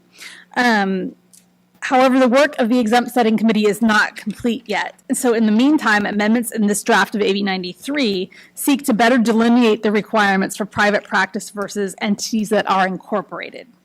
The most major change to come out of this is the elimination on the cap of the number of supervisees that a corporation may retain. Current law sets it at 15 supervisees. That would be eliminated. However, the ratio of 3 supervisees allowed per supervisor would remain for both private practices and corporations. Another thing that I need to add regarding AB 93 is if the board decides to move forward with CAMP's 90-day rule proposal, how that will affect another bill that became a 2-year bill last year, and that was AB 456. That bill is sponsored by an agency called Seneca and Lincoln, also an agency called Lincoln Families. And it would have extended the 90-day rule for LCSW applicants. At its meeting last May, prior to both bills becoming 2-year bills, the board took a support position on AB 456 in order to promote parity across license types. The sponsors of the bill have indicated a desire for AB 456 to move forward and contain the provisions extending the 90-day rule to LCSW applicants if the board decides to go through with CAMP's proposal. Therefore, if the board approves of CAMP's compromise language, it would be amended into AB 93 for LMFT and LPCC applicants, and then it would also be amended into AB 456 for LCSWs only, and then we would resolve the differences in the bill with something called double joining language, which is basically a really complex way of making sure that one bill doesn't override the other bill in terms of things that are being done in the law. The board would have an opportunity to take a position on AB 456 were it to move forward at its April Policy and Advocacy Committee meeting and then the May board meeting. There are a couple of things that need to be discussed today then. One is just the technical amendments in general that you see in attachment B, and then the second is what you want to do with the 90-day rule. And then I also need to point out a couple of very minor technical substantive changes to the draft language in attachment B that we need to request that the Ledge Council draft on page 5, line 8, the very last line. The language that says a healthcare practitioner needs to be changed to healthcare provider. There's just a very minor wording change on page 14. We need to add the word "the" there. That's non-substantive, doesn't require board approval. Starting on page 20, we need to do a renumbering of sections to account for a deleted section. That's also non-substantive. And then the language on page 91, line 14, we need to change the wording on that subsection for consistency with MFT code. So nothing substantive, we just need to make some cleanup changes there. With that, I will turn it over for discussion. Okay, before the board discusses this, I would like to invite Ms. Huckle from Assemblymember Medina's office and, no? Oh, Senate BMP, sorry. Okay. And I'd also like, I believe that Dr. Caldwell, you have spoken on this issue as well, so when Ms. Huckle gets done, I'd just like you to give us an update of your support or non-support as it stands today of this bill. The senator supports both versions of the 90-day rule as was presented. So both are fine, correct? Okay. Thank you. Dr. Caldwell? Ben Caldwell, AMFT California. We are grateful for your work in promoting this compromise language. We support the compromise language as originally drafted by Kemp and then as amended in the process here to fit with the requirement that somebody would submit the proof of live scan. So we're in support of that language. Thank you. Okay. All right, now I'd like to open it up. I thought it was important that you hear exactly where we are on the legislation, and there seems to be no opposition. Yes. Leah? So I have 3 different things, so I'll make sure, and whoops, some of it is technical in the language that we have in attachment A. So the first thing is, I like Kemp's proposal, and just briefly wanted to check, is that easy for the BBS to manage that process? That's my first question. Yes, because we helped them draft the language and when that would be submitted. So, yeah, so essentially what you're looking at is when they submit their hours, they're going to attach a copy of that live scan. Okay, so the second question I have is, I do see in attachment A, under section B, number 2, it says the applicant shall provide the board with a copy of the live scan with his or her application for licensure. Right. Since we're doing the live scan at the time of registration to become an associate, I was just curious about, wouldn't the timing be that they would submit it with their associate application rather than, and maybe again at the end for licensure? No. No, because if you're only looking at that live scan from the employer as it relates to the hours that they want to claim during that period. So, and because we can't share, they could be practicing without the live scan though until they get their license, until they apply for the license. Generally, yes, in theory, most of the agencies, I think, just for insurance purposes, do run live scan. Or the agency waits until the registrant has the registration in hand. Okay. So this is, okay. It's a compromise. Is it perfect? No. I mean, are people going to, you'll have a small population probably trying to skirt it. But at the end of the day, what these individuals are trying to do is gain hours towards qualifying for licensure. And if you want those to count, you're going to need the live scan form. Okay. Thank you. That helped clear that up. The next question I had, on that same attachment A, under the licensed clinical social worker, it was just, it just flowed weird, and I wondered if there was a numbering problem, because we have A, where there's a strikeout, except as provided by subdivision B, and then we have C, and then we drop down to a different code, 4996.23. So I didn't know, is there a numbering or what happened there for 4996.18 that we go from A to C? So I'll take that one. When I wrote the language, this is meant to drop into attachment B. So sections that were not affected, the reason you don't see a B on 4996.18, subsection B is not affected. So basically you would just take this language, drop it into what's already there when you approve. If you approve attachment B, that would be part of the motion to drop. Great, thank you. That makes a lot more sense, because I'm like, that just did not flow. And then finally, all the other changes, like 3 supervisees to each supervisor and not having a maximum of 15. I just would want to state that I'm in support of all that, and I didn't see any concerns when I read through the language of the bill. Thank you. Any other questions? Yeah, Jonathan? So my question is, what is the current timeline for when a trainee submits their application for, let's say their packet is intact? What is the timeline for them actually receiving their registration number in general? Looking at, in peak season, probably 45 days, maybe a little bit longer. And primarily that delay is based on the volume we get and then waiting for the transcripts. In non-peak times, it's under 30 days, and I think we're right around 20-ish, am I right? I don't know. Can I add that it sometimes takes the university 30 days to get the paperwork ready for the student or for the graduate to send it to the BPS, so you've got to add that additional 2 to 6 weeks maybe, depending on the institution. My second question is, since we're requiring agencies to have policies around fingerprinting, working in community mental health, my experience is that most agencies, all agencies that work with children require this, but this would adversely impact agencies that actually only provide services to adults, because generally they would not require their employees to be fingerprinted because they don't work with children. And so I don't know if there's been any consideration for the impact of that.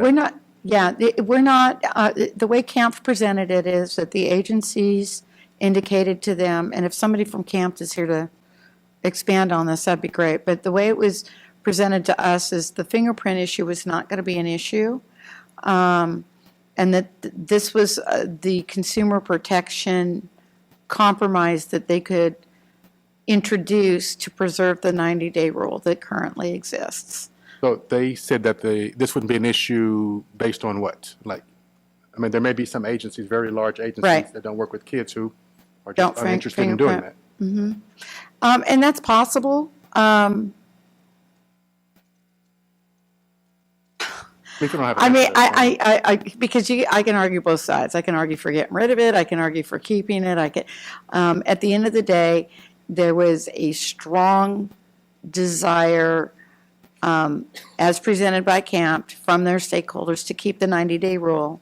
So this is the proposal that they put forth. And then, so I don't know. Somebody in private practice isn't going to be able to do this. Right. And they can't do it now anyway. So I don't know. Steve, is there?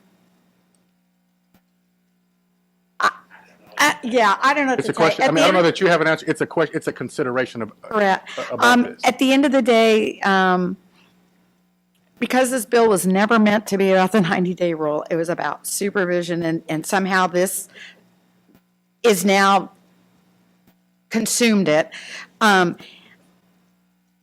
think whatever your personal feelings are about the 90-day rule staying, 90-day rule going, we have two options on the table. One is totally eliminating it, or one is going with the suggestion from CAMP. I think the bigger consideration for the board is what else is in this bill, which is the improvements to the supervision structure, the quality of supervision, and the accountability of supervisors. And in my mind, that far outweighs whether we keep the 90-day rule or eliminate the 90-day rule. So it would be my hope today that the board members could come to a consensus on which apple they prefer, whether it be the Fuji or the Gala apple, but find an apple that you prefer, and so that we can move forward. Because the bottom line is, if we do not get this bill moving, the bill is going to die. And we're going to have to reintroduce it. And right now, which is never a problem, Roseanne and I enjoy shopping halls for authors, but I really... to honor the work of the stakeholders and the supervision committee and the overwhelming good that this bill will do above and beyond the 90-day rule, I would really like to find some consensus today. So I have two more questions. So then my next question is there any consideration on a timeline for, in case there is some sort of information in the criminal background or in their history that would impact them getting a registration number immediately? Is there a timeline for how There long is. this would They immediately deviate from the normal timeline, and then at that point, it's solely dependent on the receipt of the information from the individual and the courts and the arrest agencies. And so some folks try to game the system and, delay. Some folks just submit it all at once. And they can experience a few months, up to 90 days or more, to wait for a clearance, depending on the time of year that they submit their application. But that's not, I think our data would suggest that there's probably a 5 to 7% total number of all applications we receive for registration, actually that 5 to 7% population has some sort of criminal background in their history that we have to clear. So it sounds like they would not be able to count their hours because they're on a diverted track. Is that even though They don't could if they pass they live scanned with their employer and we subsequently granted them a registration. Now, if we make the decision to deny the application based on the information that was discovered during the criminal background check, then that negates everything for them, and it always has. And would that be a similar process for people who go to school out of state and actually apply, but their academic institution didn't require what California requires academically? Out-of-state applicants don't get to do this. It's only in-state applicants, No. the 90-day. No, what I'm saying is if someone goes to school in Arkansas and comes back to California and applies for a registration to get their hours, but Right. their academic institution didn't have 2 or 3 classes that California requires, how would they, I mean, is there an understanding of how that would impact? They would apply as an out-of-state applicant, and we would look at it, and we would see whether, if they have the ability to remediate the missing coursework, but they cannot participate in the 90-day rule because the 90-day rule only applies to California graduates. And then my last question is, since this is a consumer protection issue, why are we waiting potentially till 2021? I mean, if it's a concern and it's a safety issue, why wouldn't we think about moving it back to 2020 or something? It's a transition period because you have individuals already in the process gaining the hours, and if we make any kind of changes, they're going to be adversely impacted. So if you do the, I'm sorry, if you're talking about eliminating it? It says, under this proposal, only applicants completing graduate programs prior to 2021. So if you've already graduated, that's understandable. But if you graduate in 2020, that's 2 years away. Why wouldn't we move it back a year or so since it's a consumer protection issue? Are you? I'm looking at B. I'm looking at number 2, okay. the phase out. If we were considered the phase out, why Right, is it so far out? Well, because we don't need the paperwork right now. I mean, it's a new process. Rosa, maybe you can, yeah.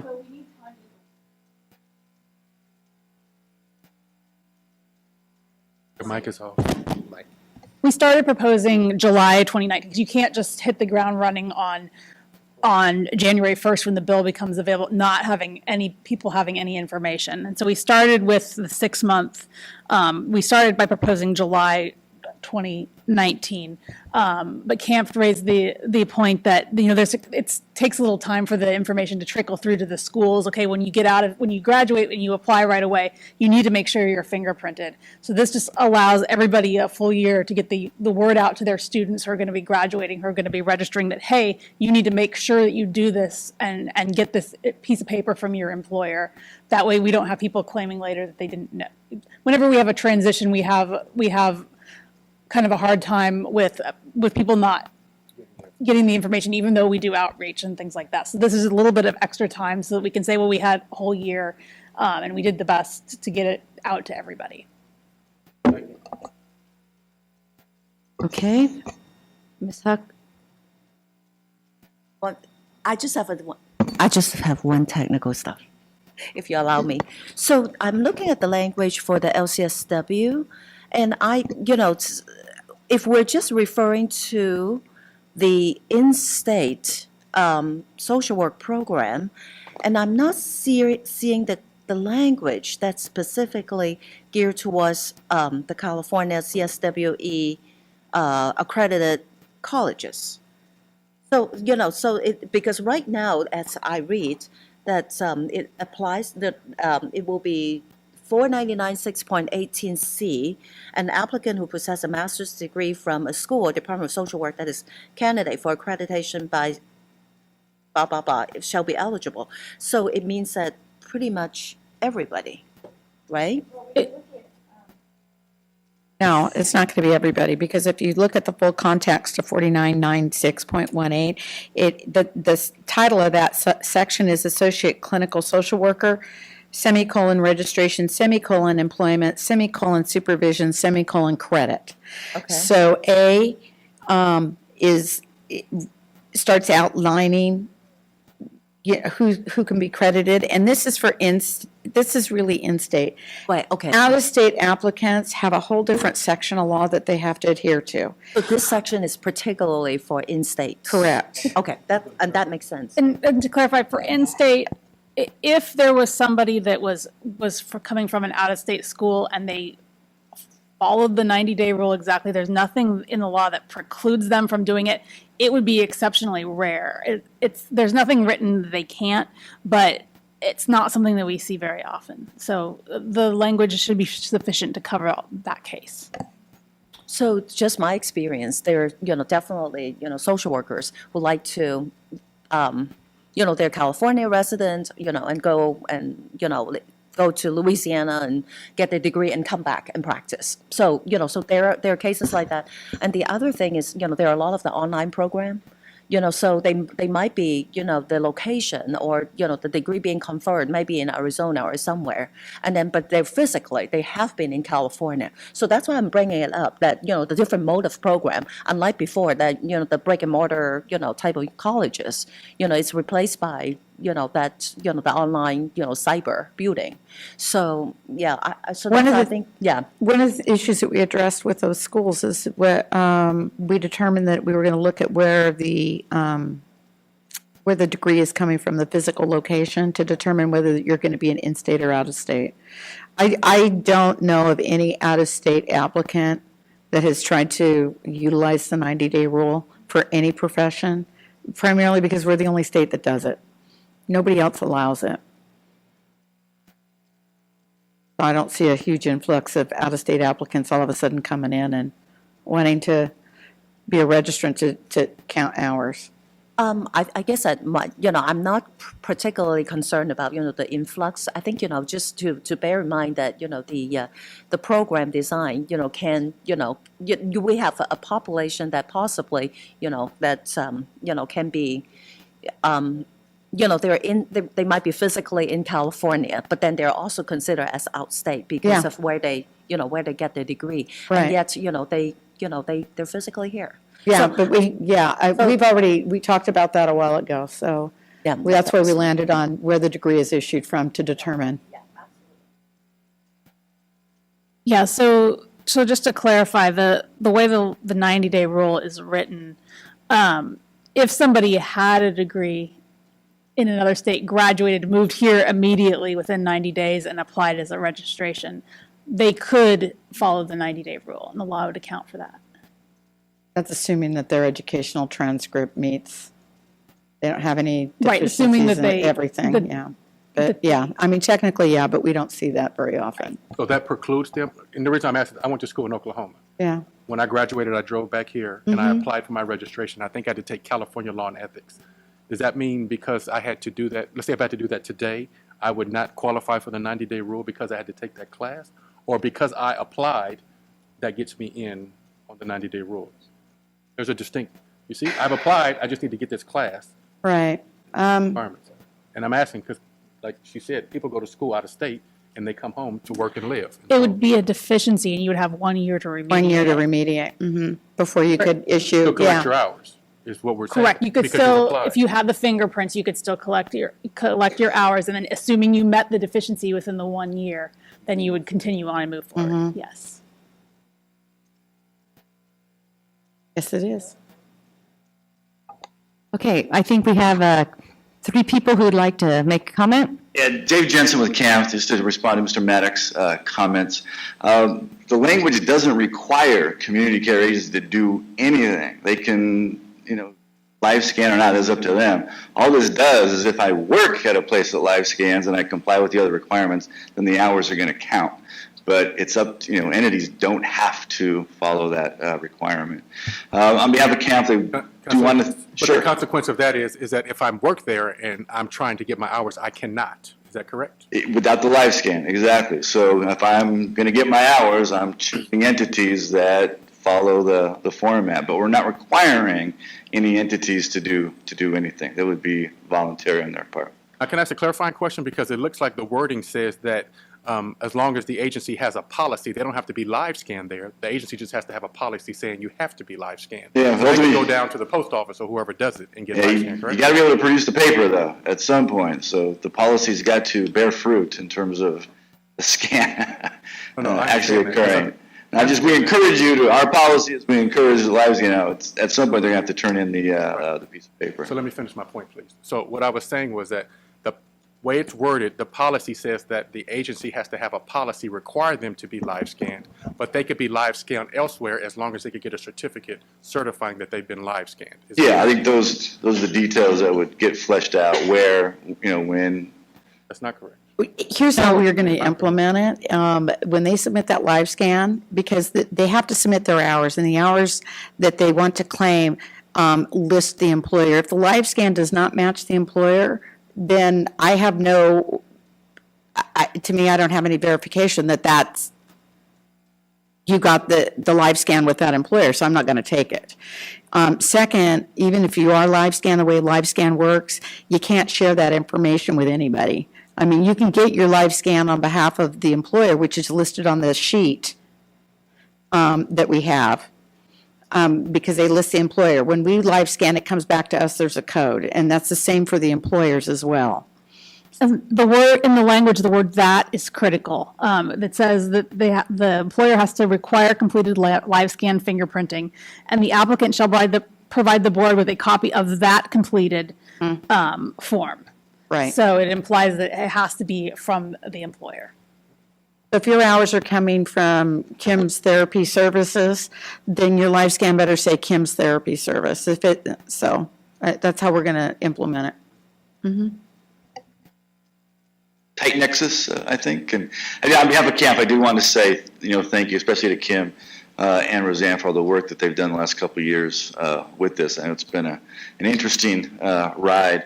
But we think it's important, and we think it's a good bill and a good compromise because it accomplishes two purposes. We are protecting consumers via the live scan component, but we're also allowing folks to continue getting hours pre-degree, which takes a tremendous burden off of them.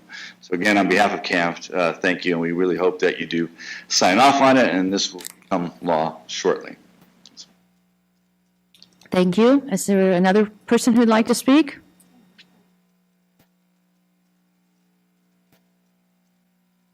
Dean Porter, California Association for LPCCs. I would just like to clarify the discussion on whether or not out-of-state applicants can use the 90-day rule. People can apply while they're still in another state, right? There's no requirement that they have a California address. And if they are finishing up a program but planning to move here to do their internship, why couldn't they apply during the 90 days, even if they don't start their internship within that 90 days? They may want to apply and get it, and if they're here, they can start working. I hadn't seen anything that it didn't apply to out-of-state applicants. There's no prohibition, no.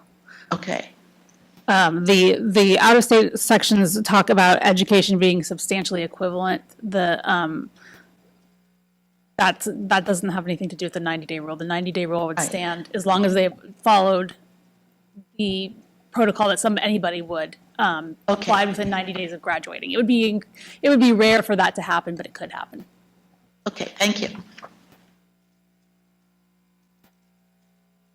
Hi, Darlene Davis, Hope Counseling Center. So as a director of a smaller agency, I just have a clarifying question. So it says that they have to, prior to the registration applicant gaining supervised experience hours, that they complete this live scan. So they could work at my agency for 89 days before they have to do the live scan? Or is it the day they graduate and have their conferral, their diploma? Might want to tighten that up. Darlene, when do you print? Do you print at your agency? No. Okay. It would be cost prohibitive, so it's probably going to be trickled down to the applicant to pay Right. for it. But I think it's important, but right now I see it as they could wait 89 days. And does that even serve the purpose that we've brought up in the first place? So the language states that the registrant, prior to gaining supervised experience hours, the workplace requires completed live scan fingerprinting. So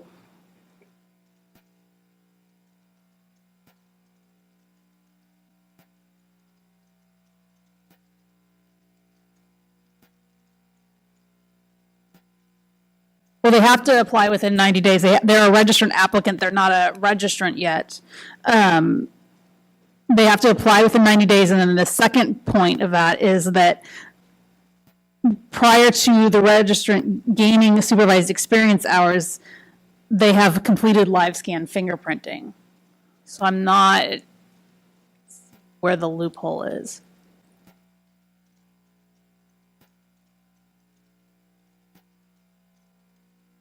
Well, that's in subsection 1. Is what they have to do within 90 days. They have to meet all of the following: subsection 1, subsection 2, subsection 3. So it's a separate, but they have to meet it too. I think it rests upon them to get the fingerprint as soon as possible. I mean, it's really up to they wouldn't be able to count the hours until they get that. The way that it's written, it says that they have to obtain the experience at a workplace that prior to gaining any supervised experience hours, they require the completed live scan fingerprinting. So they have to they have to register within 90 days, and then they have to show proof that before they gained any supervised experience that the employer required them to live scan. And then we have to grant the association. So it's like a checklist. They have to meet all 3 criteria.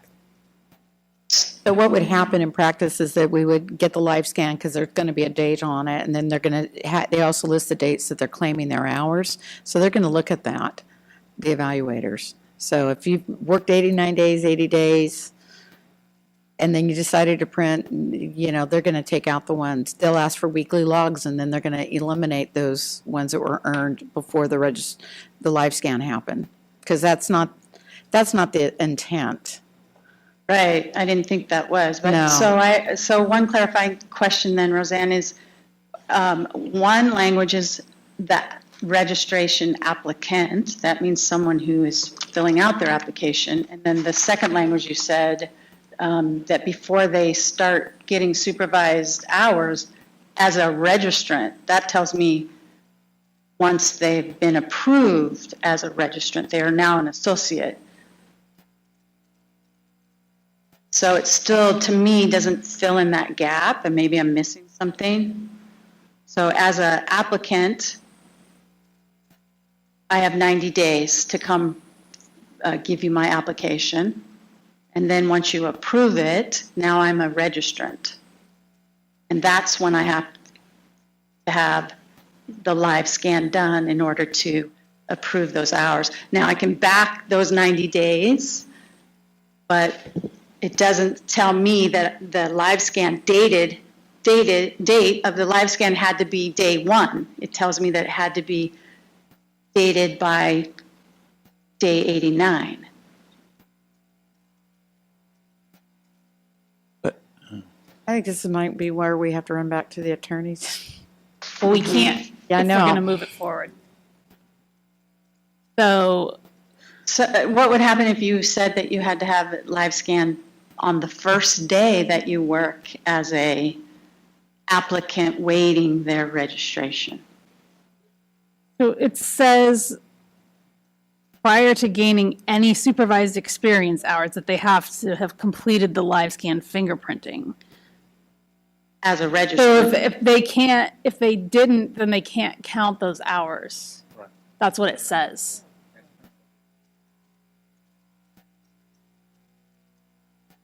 So we're going to look at the date of when they had that fingerprint submission. We're going to look at the form and look at the date of it, and any hours counted before that they're trying to count or submitted before that are not going to count. That's correct. Thank you so much. Angela Blanchard on behalf of CAMP. That was absolutely the intent of this compromise language. No one should be able to count any hours until they are live scanned. And that, I think the language reads quite clearly. Certainly, if we need to do further work, I'll leave that to the board and the attorneys to decide. But, again, just want to thank you for working so hard with us on this alternative. And certainly, we are eager to see AB 93 move forward as soon as possible, assuming this alternative is put into place. But Roseanne, I read the language to be quite tight. And again, it was never CAMP's intent to allow anybody to count hours prior to the live scan. Thank you.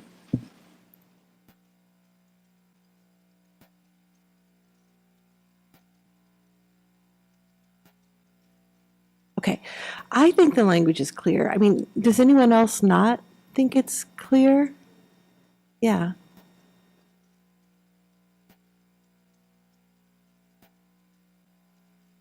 So are we in a position to make a motion since Ben didn't come back Let up? me see if there's just any more comments from Okay. the public. Are there any more comments from the public? I think I see one more. Two more.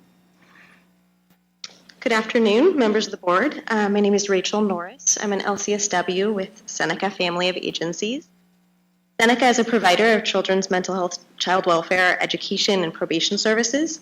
We're across the state, serving over 18,000 youth and families each year in more than 17 counties. Across our programs, Seneca employs more than 450 master's level healing arts professionals. And we are strongly in support of CAMP's alternative proposal to the 90-day rule. We believe that it strengthens consumer protection and removes unnecessary barriers to the development of the public mental health workforce. Seneca, as an employer, engages in rigorous hiring and screening practices. So prior to anyone beginning work with us, all employees are required to complete a live scan, both DOJ and FBI, and it would be no burden to the agency to provide that paperwork to the employee. So Seneca, along with Lincoln Families and the NASW, is co-sponsor of AB 456, which would extend the 90-day rule to social workers and create parity among the healing arts professionals. If approved by the board, we will gladly adopt CAMP's alternative language into AB 456. So thank you for your consideration. Thank you. Good afternoon, members of the board. My name is Deborah Sun. I'm a policy director with Lincoln. Lincoln is actually a nonprofit organization. We're medium-sized. We serve the San Francisco East Bay areas. We employ about 250 employees, and we serve Alameda and Contra Costa counties. Our services impact over 3,000 lives annually of children and families in those communities.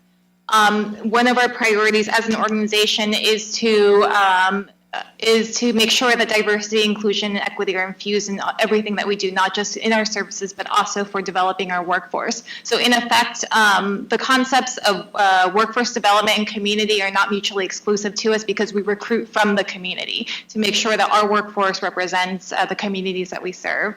I want to vocalize our strong support of the amended language that is being proposed. And essentially, because of our priorities to diversify our workforce, it's important for us to, similar to what was said by Seneca, reduce any barriers for access to economic sustainability and professional development for professionals in the healing arts. Our agency employs hundreds of folks from the healing arts professions. About a third of our workforce is MFTs, and about a third is social workers. And like it was mentioned, we are also co-sponsors of AB 456, and in effect, we support the parity of this language to be integrated into all the professionals in the healing arts. Thank you. Thank you. Anyone else from the public? Okay. Any other comments or questions from the board before we entertain a motion? Okay, would someone like to entertain a motion? I'd like to entertain a motion that we approve the proposed language in option, what is it for the 90-day rule, where we if they have the Attachment A. attachment With A. the note that the social work will be carried in 456 and Exactly like double that. joined in. I'll second that. What she said, and make any non-substantive changes. I'll second that. There a second? Samara? Okay. You also approve the language in attachment B except for Yes. the 90-day rule? Okay. Yes, thank you. Samara, still, second? My second still Any stands. discussion? I guess we're ready to call for the vote. Mara Ashley, Yes. Dr. Christine Whittlesbach, Yes. Renee Launer, Max Desposti, Yes. Deborah Brown, Yes. Betty Conley, Dr. Leah Brew, Yes. Christina Wong, Yes. Dr. Peter Chu, Aye. Jonathan Maddox. Yes. Motion carries. Okay, that's a huge vote.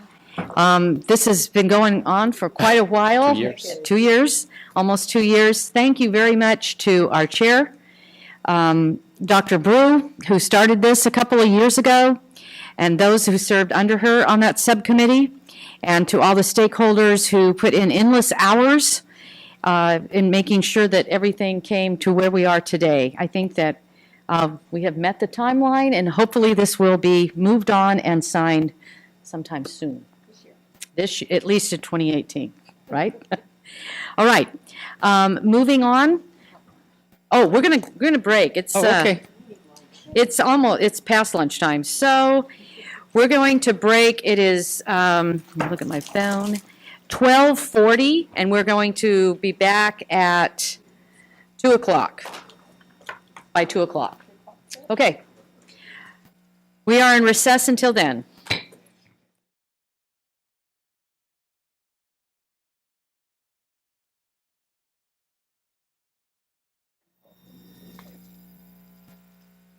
Everybody wants everything.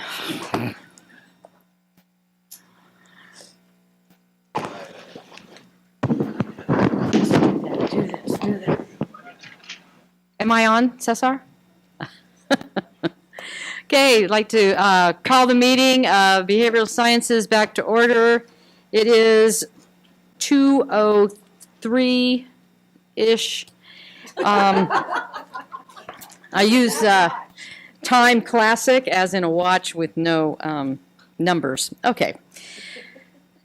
So we're going to move on to proposed legislative amendments, psychotherapist, patient, sexual behavior, and sexual contact item, and this is going to go to Roseanne. Whoa.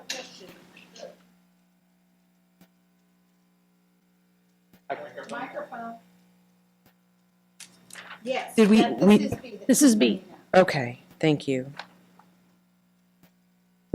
Okay, so Roseanne? So, first of all, for this item, I wanted to point out that you have an attachment that says examples of inappropriate sexual behaviors. This is an attachment to go along with this item. It was provided by a Board of Psychology in response to some questions that they had had at their board meeting. And so this is a proposal that's proposing to make some changes to general sections of the Business and Professions Code relating to the requirement that the Department of Consumer Affairs create a brochure to educate the public about the prohibition of sexual behaviors in therapy. The effort to make these amendments is being led by the Board of Psychology in an effort to modernize the statutory language and also corresponding informational materials. There's a brochure that's called Professional Therapy Never Includes Sex that is being, it's not in law or anything like that, but it's being amended along with this. And the Board of Psychology invited representatives from BBS and also from the medical board to participate in a stakeholder process to gain input about what changes would be needed in these statutes and in the brochure. And the Board of Psychology plans to sponsor this in a bill this year. They originally were going to put it in the omnibus bill, but I guess they are instead going to seek an author and run it as a separate bill proposal. So there will be a chance in May, if this runs, for the board to take a position on it. We were kind of presenting it today because we thought it was going to go into the omnibus bill, but we'll still discuss and go over and seek input. So current law in sections 337 and 728 have some outdated language and are missing currently recognized forms of sexual exploitation. And there's specific areas that are concerning, there's outdated terminology that does not include sexual behaviors that have arisen with advances in technology. There's a requirement in the law to define civil and professional associations complaint procedures. And there's also outdated license classifications for our board's license types. One of the main changes that's being proposed in this language is that the law currently defines sexual contact but not sexual behavior. And so without this definition, there's a feeling that the law fails to address modern modes of communication. And so some of the amendments is to add that definition, to remove certain mandated consultation with third parties, remove reference to family histories of the victims, and change some information like that. The definition of sexual behavior would be inappropriate contact or communication of a sexual nature. And the Board of Psychology has provided in Attachment C some examples of that. We can discuss the language you see attached. I don't think there's really any need for any action today because it's not going in the omnibus bill anymore. And we will have the opportunity to take a position on any bill that arises, where that's not the case really with the omnibus bill. There is one additional amendment that I would like to request in the section of section 728C1. We have placed the licensed educational psychologist term in that section for purposes of defining the definition as recognizing sexual contact and sexual behavior between a board licensee and a patient. Licensed educational psychologist was not included for purposes of that section, and we thought that they should be. However, the reference to their code section is wrong, so we'd like to correct that, and you can see the language there. But otherwise, we can, if there's any feedback on the language, we can discuss that now. Okay. First of all, I'd like to thank Dr. Brew and Mr. Maddox, board members, for sitting on this collaborative effort with the psychology and the med board. So thank you very much. It's one more thing that you contribute, and we appreciate that. If either one of you would like to make any further comments about your involvement, that would be great. Yeah. So I ended up doing most of my involvement electronically. I had intended to go to the meeting and I had to cancel because of a sick child. And so I didn't get to participate. So I'll hold my other comments to wait for Jonathan to see if there's anything he'd like to add because he got to go there. Is there anything you'd like to add, Mr. Maddox? No, thank you. I mean, it's been adequately shared here. Okay. So one of the things that we gave feedback to for the actual brochure is changing the word patient to client. And I kind of like the attachment C where they do patient, client, supervisee, but we would say associate instead of intern throughout the document to make the changes for both attachment A and for this attachment C to change intern to associate. And then the other piece that just stood out to me that will get complicated in grooming behaviors possibly is the, on attachment C, sorry, for the fifth bullet point, accompanying the person to social or family events outside of therapeutic or supervisory role. And the difficulty with that, and I'm not sure if there's a better way to language it, is that say you're doing couples therapy, you help save their marriage, they want to do a recommitment ceremony, you have all the appropriate conversation with them about boundaries and what you will or won't do if you go to that ceremony. You're not doing it to be a therapist, you're doing it to help them celebrate, right? And ethical codes say that that can be appropriate, but it's not therapeutic. I guess it's more anti-therapeutic to not go because it insults them rather than it being therapeutic for you going. So I'm just saying, I'm not sure there's an easier way to language it. I'm just saying that's going to be a gray area because I know the purpose is to avoid the grooming behavior kind of situation. Right, well, and after that, in the parens, there's as their date. they give the examples and say as their date. Yeah, that helps. Mhm. Yeah. Yeah. And I don't know that this is going in law. No, my understanding is that this was just provided at the request. My understanding is that it's informational because there was some question about what sexual behaviors are, so they did this to provide some examples. So this needs to be posted. This is important, attachment C. The public needs to know, just like they need to know for the brochure. The brochure and this, to me, go hand in hand. Yeah, Betty? And then Christina? The efforts of the grammar police. I think on that number 5, if you move the parenthesis, attending weddings, funerals, or other social functions, and put the parenthesis there, and then have as their date at the end, I think that would clarify the situation. I can circle back with psychology to see how they would feel about just providing this in the brochure. Listing examples of, rather than a separate attachment, because it seems to me that that's a better place for it. And it would be nice if we could catch them here before they get to the sex part. Correct. Yeah. So I have, so if this information sheet is for the public, not really, pertain the law, then I would say that, I'm thinking about the word intern may have a broader implication than just, associates. Right. Because, we use the word associate to refer to registrant, pre-license, but. Psych intern. Right, but at the same time, there is also, intern can mean student intern when before they finish the college degree.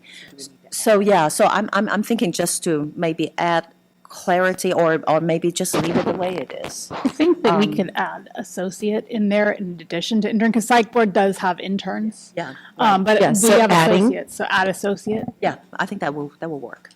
And then I have another, just a quick comment. So the additional amendment requested, the BPC 728C1, the third line, a clinical licensed social worker, should that be a licensed clinical social worker? So add the word licensed. And then the next title, a marriage and family therapist. And it should be a licensed marriage and family therapist. Just couple adding words. Clarification, this document, the attachment C, how does that relate then to disciplinary actions? Yeah, so if they violate something on this list, does that line up adequately with our current disciplinary actions? Absolutely. Okay. Yeah, I mean. So it's just providing additional guidance, it's not changing or amending our disciplinary. No, this is for the client, yeah. Oh, because okay. The brochure, this is I sort thought of it a was for two-step professionals process. and There's clients, the so it's revision just- to the it's for brochure. requirements. Okay. And then the corresponding changes in the statutory requirements. Are what inform the licensees. Right, and so Okay. the brochure is what will be available to the licensees as well as the public, and then they're just updating the law, because this law's been in effect for I got it. a long time, with very little updates, and so Psychology Board took the lead to initiate the changes. Okay. No, it's I'm 100% in support. Yeah. Okay, any other comments? I'm looking at Amendment 728. And so, and please tell me if this is just me.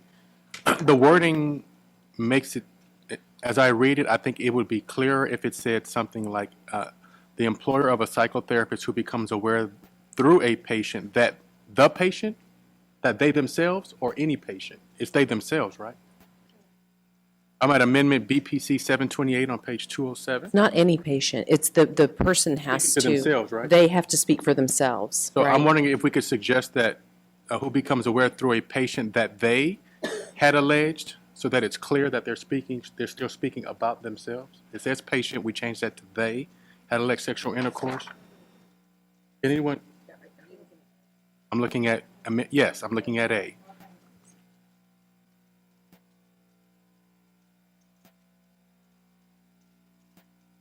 Guess I'm being a grammar police officer, but it's patient and then patient again, which can be.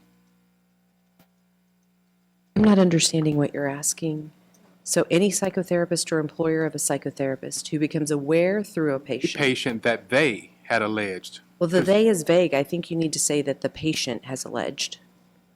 Aren't you speaking about the same person when you say a patient and the patient? Isn't Yeah, that the but same person? you're also talking about, you're starting the sentence with a psychotherapist or employer. So if you said they, then, and also that's a subject pronoun disagreement, if we want to do that too. Okay. But I think it needs to be clear that I mean, it's redundant, yes, but it's not clear if you were to use he or she, that he or she had alleged.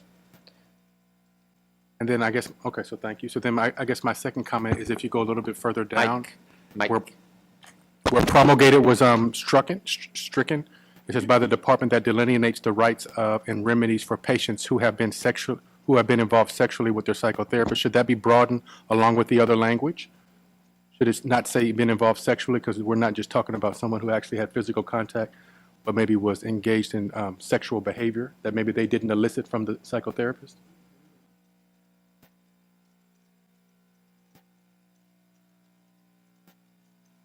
So would you say, instead of sexually involved, would you just repeat, maybe just involved sexually or?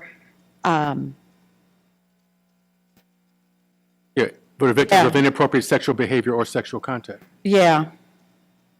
I think we can make that suggested. So you want to say have been As engaged in sexual behavior with their. My challenge with that wording is that they may not have been I engaged in it. can't hear you both at the same time. I said my concern with that language is they may not have been engaged in it. The therapist may have sent them a text and they haven't responded. And so they're I just like, see, that yes. wasn't okay. Right. So I like the language, the victim of sexual behavior or sexual contact with the psychotherapist. who has been the victim sexual. Or sexual contact with the psychotherapist. Mm-hmm. Yeah, we can share that with Psych Board and Med Board and see how they feel about it, because they're going to have to take it to their respective boards as well. But yeah, I think you make a good Thank you. point. Any other comments from the board? Would anyone from the public like to comment?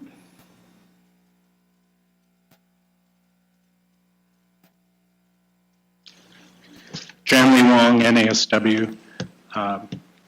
I want to say that we support these changes because technology and other forms of communication have gone way beyond what was originally contemplated. I do want to suggest some caution providing examples or samples, because when the board does that, sometimes both practitioners and clients think that they're regulation. They think, oh, well, this is what the board means. So, for example, you mentioned as a date. So somebody might read that as, well, if I go other than as a date, it's okay, but they have some kind of sexual interest. You see what I mean? So you have to be very careful. You can still use examples if you want to, but you should have a giant caveat paragraph that says these are just examples, they're not regulations, and that if you have any question about any behavior, call this number or contact the professional associations or something, because we want to be careful in communicating that it's not necessarily a state law or regulation. Thank you very much. Anyone else?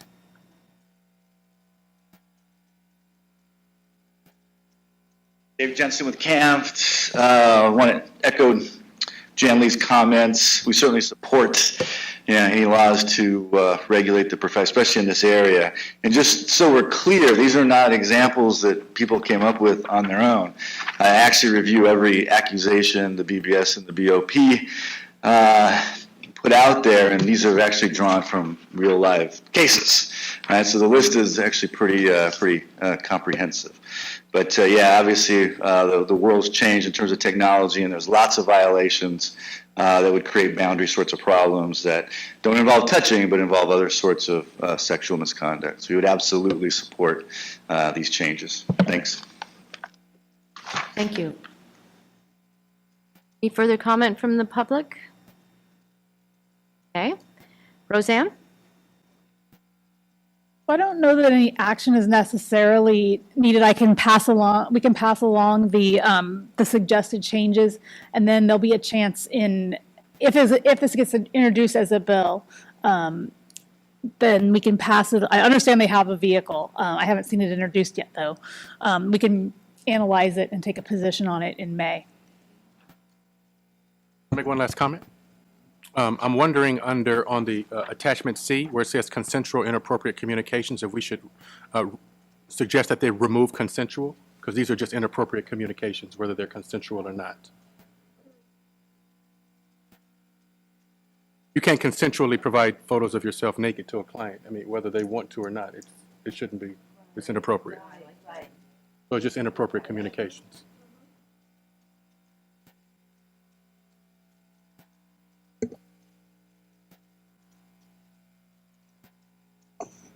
Just to piggyback on that, maybe we should clarify somewhere in the document that whether these activities are consensual or not. Any of those behaviors are inappropriate, whether they're consensual or not, which, I don't know, is there any place that actually says that?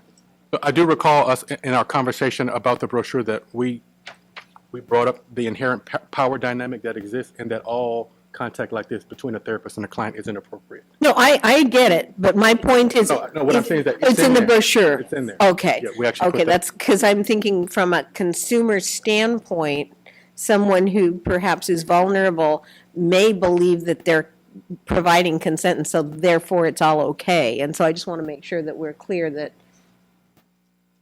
whether or not they perceive it as being consensual, it still is not okay. Well, we'll bring the changes back to the group, the work group, and then I understand that the final version, or the first draft version, is going through the other two boards for approval for the brochure. So it might be helpful to bring that back to the board in May. So for your feedback and input, I can see if we can get a hold of that. But yeah, there was a big discussion about inappropriate, consensual, didn't matter, just done. Not okay. Okay. Oh, okay. Move on to the next item. Sure. So the next item is required degree program content for LPCCs, and it has to do with the assessment and diagnosis core content areas that are required as part of an LPCC's education. In late 2015, the board discussed the need to tighten the licensing requirements for LPCCs to ensure that LPCC applicants possess degrees that were indeed intended to lead to licensure in clinical counseling. There were concerns at the time that the board was receiving a number of applications, particularly from out-of-state clients or candidates, that with degrees that were not specifically designed to prepare an individual to be a clinical counselor. Examples of some types of these degrees included degrees in human relations, rehabilitation counseling, art or dance therapy, or behavior analysis, among some others. So first, the board discussed possibly designating specific degree titles as acceptable or not acceptable, kind of like with LMFT degrees, has to have certain words in it. However, after receiving stakeholder feedback and discussing the issue further, the board ultimately concluded that the degree should be evaluated based on its content and not by its specific title. And so the discussion shifted at that point to two required LPCC core content areas that are part of the education that the board deemed fundamental to the practice of professional clinical counseling. And those two content areas are assessment and diagnosis. And you can see the definitions of those as in law on the front page of the memo in your packet. The terms are exactly how they're referenced in law there. The board recommended at that time that those two core content areas be designated as not eligible for remediation for both in-state and out-of-state degrees, meaning if an applicant's degree did not have it in there in the full amount that's required, that a new degree would be needed because there are no exceptions and no opportunities for remediation. That provision that required the assessment and diagnosis core content area to be in the degree program was included in AB 1917 in the year 2016, and the provision became effective as of January 1, 2017. So AB 1917 with this provision has now been in effect for approximately 1 year. And during this time, the licensing unit has encountered some situations where in-state applicants were denied licensure due to the degree not containing the full number of units for assessment or diagnosis core content areas. In some cases, applicants have argued that they were not aware of the new requirement and that more notice should have been given so that they had time to remediate it before the law went into effect. In other cases, schools argued that their degree should qualify because they fall under the provisions of Business and Professions Code 4999.32, which is for older degrees that were begun before August of 2012, and that they believed that they had anybody that that fell into that category could remediate things until the end of 2018. Attachment A shows each in-state applicant by school and degree program that was denied a license through October 2017 due to the degree being deficient in assessment and or diagnosis. And then attachment B in your packet shows each out-of-state applicant by degree title. We didn't list the school in these cases because there's a broad number of schools coming through that was denied through October 2017 due to the same reasons. And so we discussed this issue at the February Policy and Advocacy Committee meeting earlier this month, and we presented 3 possible courses of action. Option 1 was to take no action if the board and the committee felt that the requirements were working as they intended. Option 2 would be to remove the prohibition on remediation of assessment and diagnosis core content areas for in-state applicants. The problem of degrees not being intended to lead for LPCC licensure is more common for out-of-state degrees, and out-of-state applicants are able to remediate a higher number of core content areas. They can remediate up to 6, whereas in-state applicants can remediate either 2 or 3 core content areas, depending on when they have begun their degree. And the final option that was presented is some language to add a short grace period, and that's shown in attachment C of your packet. And this grace period would amend the law to allow in-state applicants more time to remediate the assessment and diagnosis coursework. And they could remediate it basically until January 1, 2020. So there'd be a 1-year window. Under this proposal, the board would offer a one-time grace period for in-state applicants only who are missing the coursework but who are intending to apply for licensure to qualify. The grace period would also allow in-state applicants who had already applied during the time the law went into effect and were previously denied due to missing assessment or diagnosis to reapply. So you can see that language in attachment C. And at the February meeting, the Policy and Advocacy Committee recommended that the board consider option 3. So we can discuss the options, and then if the board decides to recommend option 3, then I can go into a couple of different options we have for legislation this year. So we can discuss that once we have a decision on that. Okay, I'd like to open it up to the board first. Leah? So to give the board a little bit of history, I was involved in the process of developing the original bill and what the requirements would be. And one of the things that we were trying to, weed out to protect the public is that there were programs that we had seen where you could completely construct whatever degree you want. So like they offer a plethora of courses, you go look up the law and then take the courses you need. We wanted to make sure that it was a true degree toward the field, and we thought what would be really core to therapy work as opposed to counseling, which can be a broader term, clinical counseling versus general counseling. So that's where we came up with this. I guess when I look at option 3, I like this idea. I'm a little frustrated because I know one of the schools who is complaining is in California and developed the program after the law was written. So that's a little frustrating because it was there. But if we were to remediate with option 3, that takes care of the in-state people.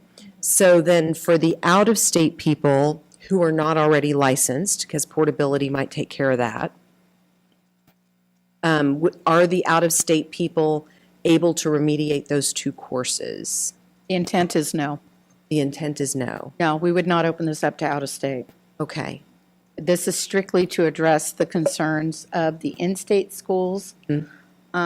Because as Roseanne discussed, the law it took immediate effect.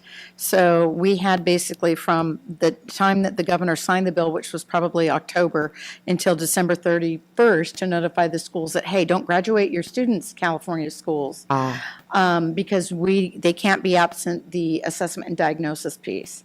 And so there was a university that testified at the P&A committee. They had some students that had come back and they were trying to piece it together. They got caught in this. Right. And we've had 1 or 2 students from other schools as well. From a staff perspective, it seems like the right thing to do because there was such little lead time. Yeah. I mean, there's a pang of guilt that we didn't do our usual notification and ramp up. Option 3 seems like a nice alternative, but staff, yeah, it would be staff's preference and my preference not to open it up to out-of-state. Okay. So just a question for consideration. Because we were trying to be careful with the word counseling being so broad, that we added this as non-remediated or inability to remediate with these 2 courses.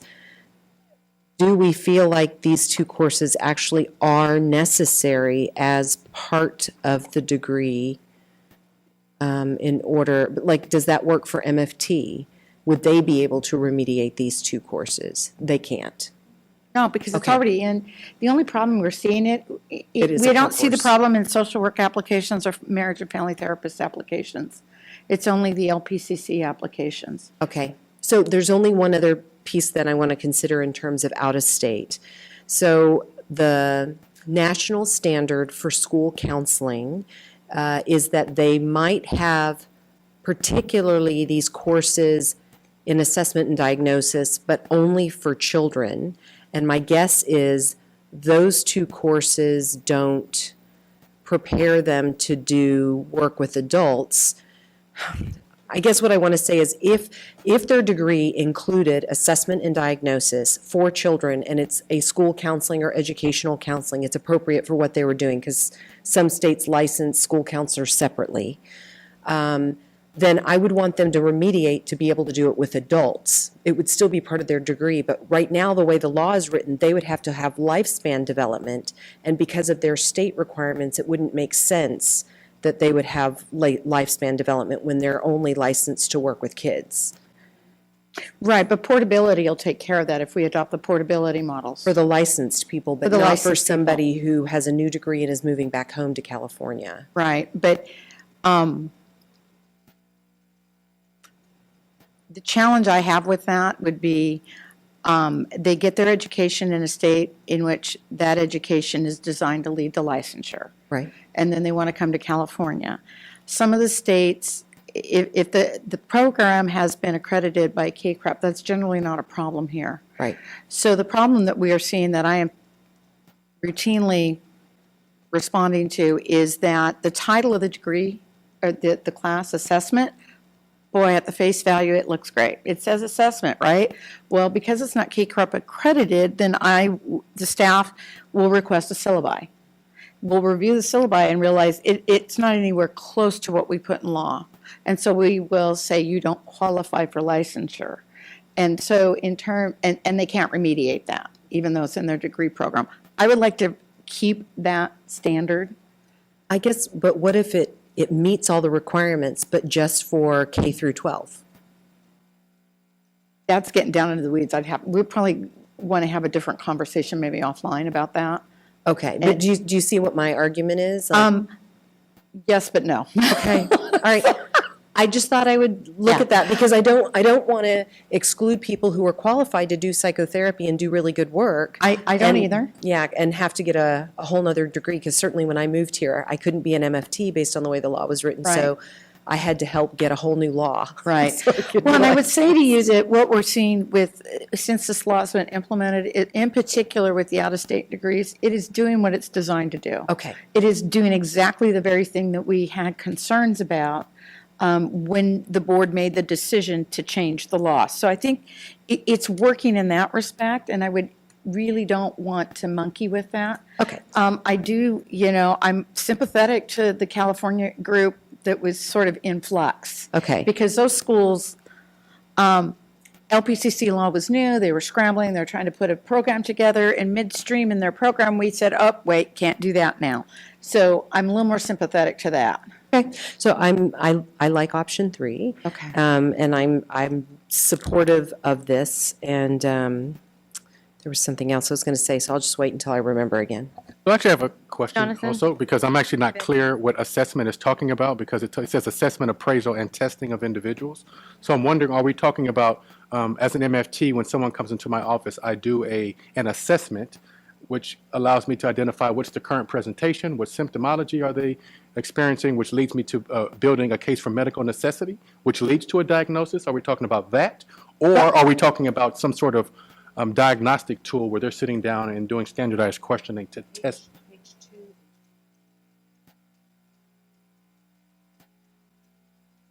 Thank you. I was going to pull up the law. It's here. Go ahead. It's here. So on my 218. 218, the bottom. At the bottom. And assessment is E and diagnosis is G. So when they submit The same it, thing it says on the other page, so I was looking at that. yeah, And- so Not clear. what happens is, if the program is not KCRAP accredited, the syllabi, we request the syllabi, and we employ a subject matter expert who is experienced in developing curriculum for master's programs for the mental health professions. He reviews the content in the syllabi to make sure that it hits everything that we are mandating in subsection E for assessment as well as G. And based on his determination and evaluation, we will either accept that coursework or we won't. Okay, so I did understand that, but I think I'm asking a fundamentally different question. It says testing of individuals, so I'm wondering, is that some sort of psychometric battery that LPCCs can implement that other people No, cannot? we have Or a what is it? scope restriction that the psychologists put on us that MFTs don't have, that we can never use more than 2 instruments. And when we assess, we can only assess for the purpose of developing a treatment plan and working with our own clients. Our license, or the LPC license, has been restricted to not be able to do full psychological assessments the way MFTs can do. The psychologists blocked our ability to do that. So would an instrument be defined as something like an anxiety scale and a depression scale? Or we It could talking- be a BDI, it could be an MBTI, it could be a personality test. We can do any objective, no projective, no intelligence. We could do any objective, but not more than 2, and not for the purpose of being an evaluator for someone else. Clarified diagnostic. Right. So that we know how to treat, for the purpose of our own treatment of our own clients. Thank you, that's all.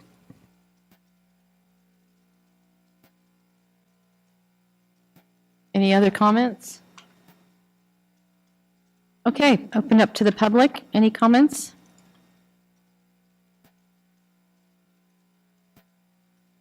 Dean Porter, California Association for LPCCs.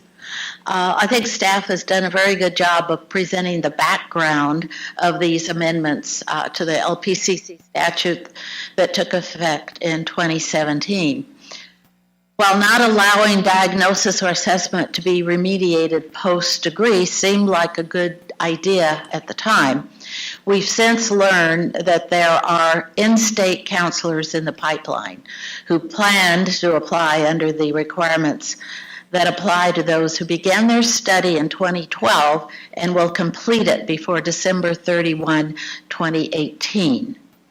This section of the law has allowed counselors to remediate any 2 core courses post-degree. So there are graduates who have been completing assessment or diagnosis post-degree, but in 2017 the rules changed and their path to licensure is now blocked. These counselors feel that the BBS has imposed this new requirement retroactively, and it's not fair.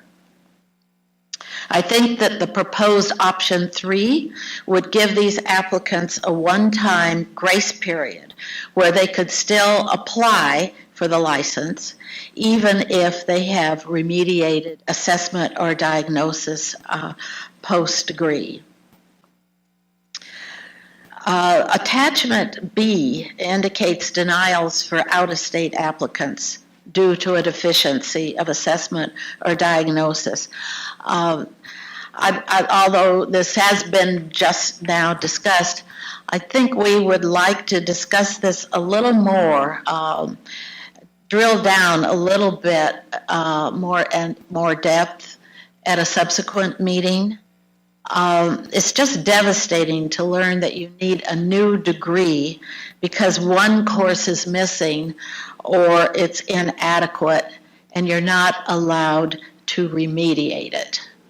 So I hope we can perhaps meet with staff and just understand better why these people are being denied. Is there anyone else from the public that would like to speak? I remember what I forgot. Earlier. So I just wanted to check with Kim on something really quick. We had talked about making some sort of modification a long time ago, you and I, and you're like, I don't know if we want to open up the LPCC bill, because if we do that, then anything can be opened up for modification, critique, change. And so is this one of those things that opens up the bill for that dangerous other professions coming in who don't like us because we're too much like them? No, honestly, anytime you make a revision to law and it's going through the public vetting process, I mean, you run that risk. I think because of the relationship that we have with our associations, our risks are minimized. Okay. That doesn't mean that psychologists couldn't come back and go, hey, we don't like that, or someone else could, hey, we don't like that. But I'll just say that in my experience in this chair since 2010, anytime we have presented a bill with the full support of not only the board but also the professional associations, it's very rare that anything untoward happens. Okay. Very So rare. then the second question I wanted to ask, if this went into effect, I would assume it goes into effect January of 2019, basically. Well, I mean, whenever the governor signs it. Right. Or, so the courses, if you think in semesters, and that somebody could only take one per semester, that means they have to right away enroll in a course in January. I'm just wondering if we may want to consider extending it one more year to give people 2 years, the first year to hear about it, and then the second year to get that coursework in, or maybe make it July or August instead of January of 2020. Do you see what I mean, though? I see what you mean. And see, what we had planned to do, because when you look at the chart, there's about 20 applicants that we said no thank you to. And so right now, when the bill is signed, it will be signed sometime in October, we can do a heavy promotion about, hey, you have this opportunity, hey, you have this opportunity. And we'll try to get and we can use CalPIC to get the information out. I'm going to suspect that CalPIC might alert their membership that said, hey, guess what? You know, there's this bill running. We think it has a good chance of flying. Maybe people will want to enroll. So I don't know, extending it another year is going to be helpful, because I don't know that we're going to have that many people.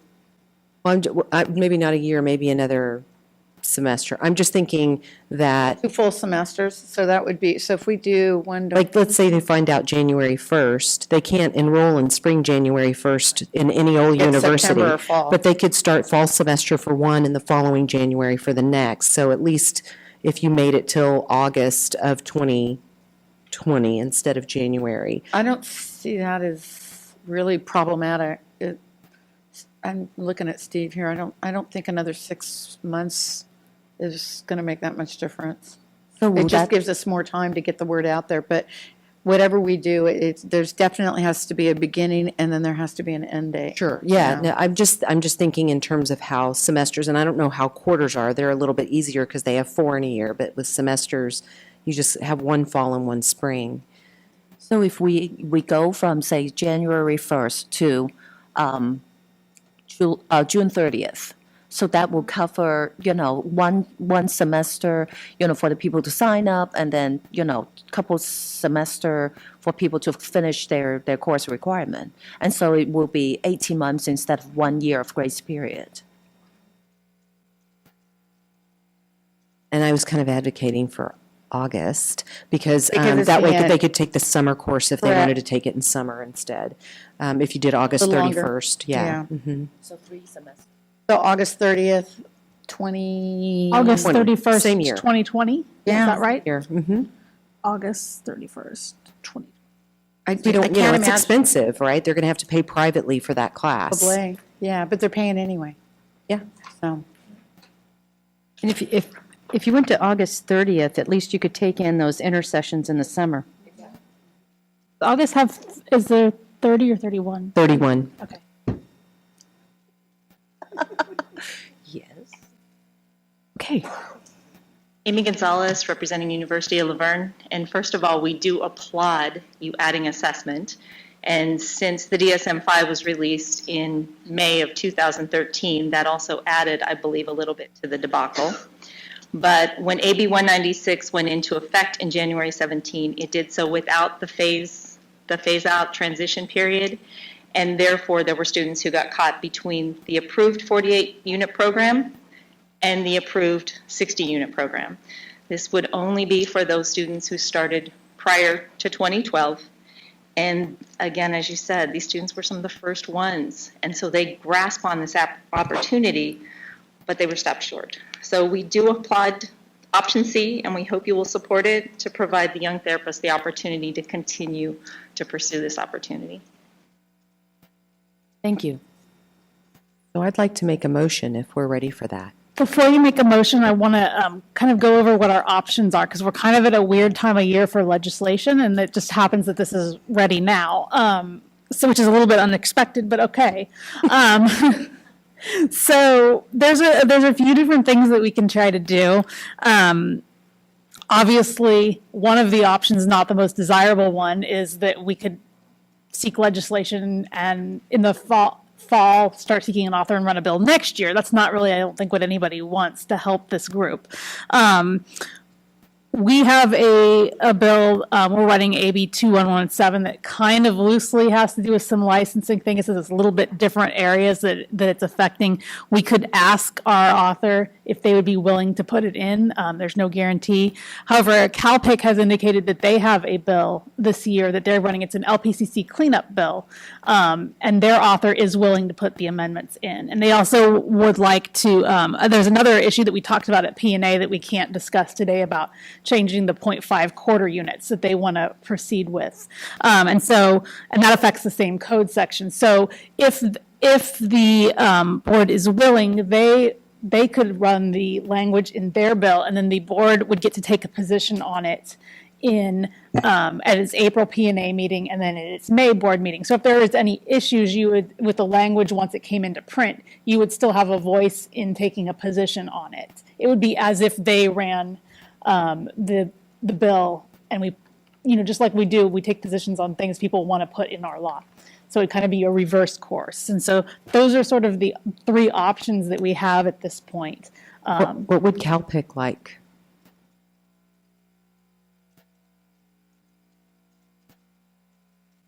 GV airs with CalPIC.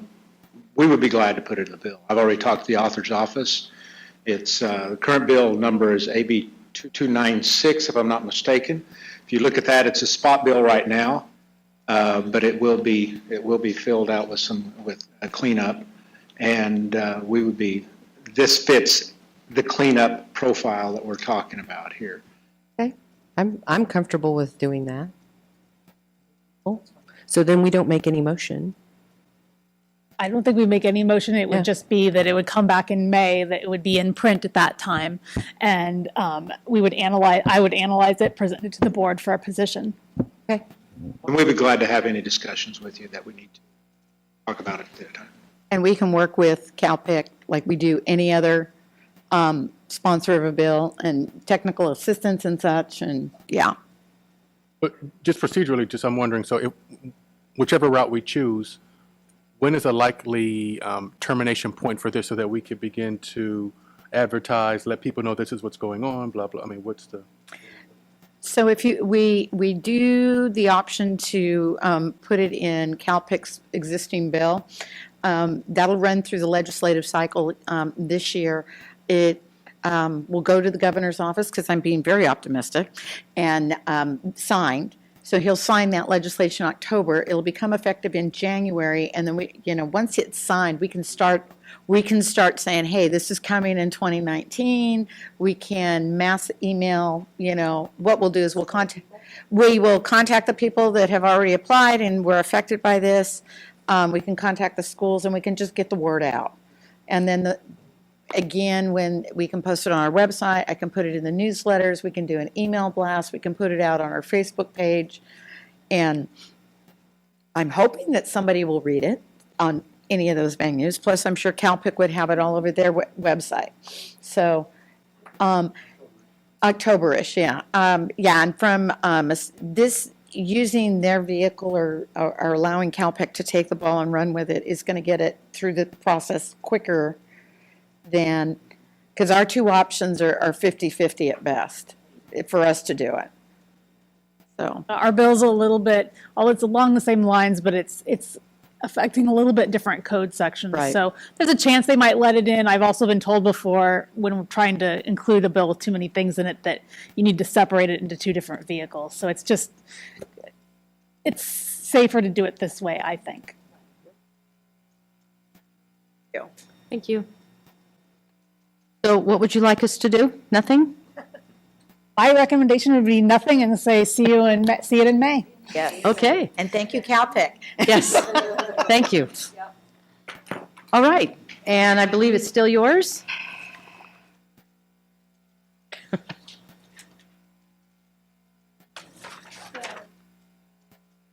Update. Legislative update.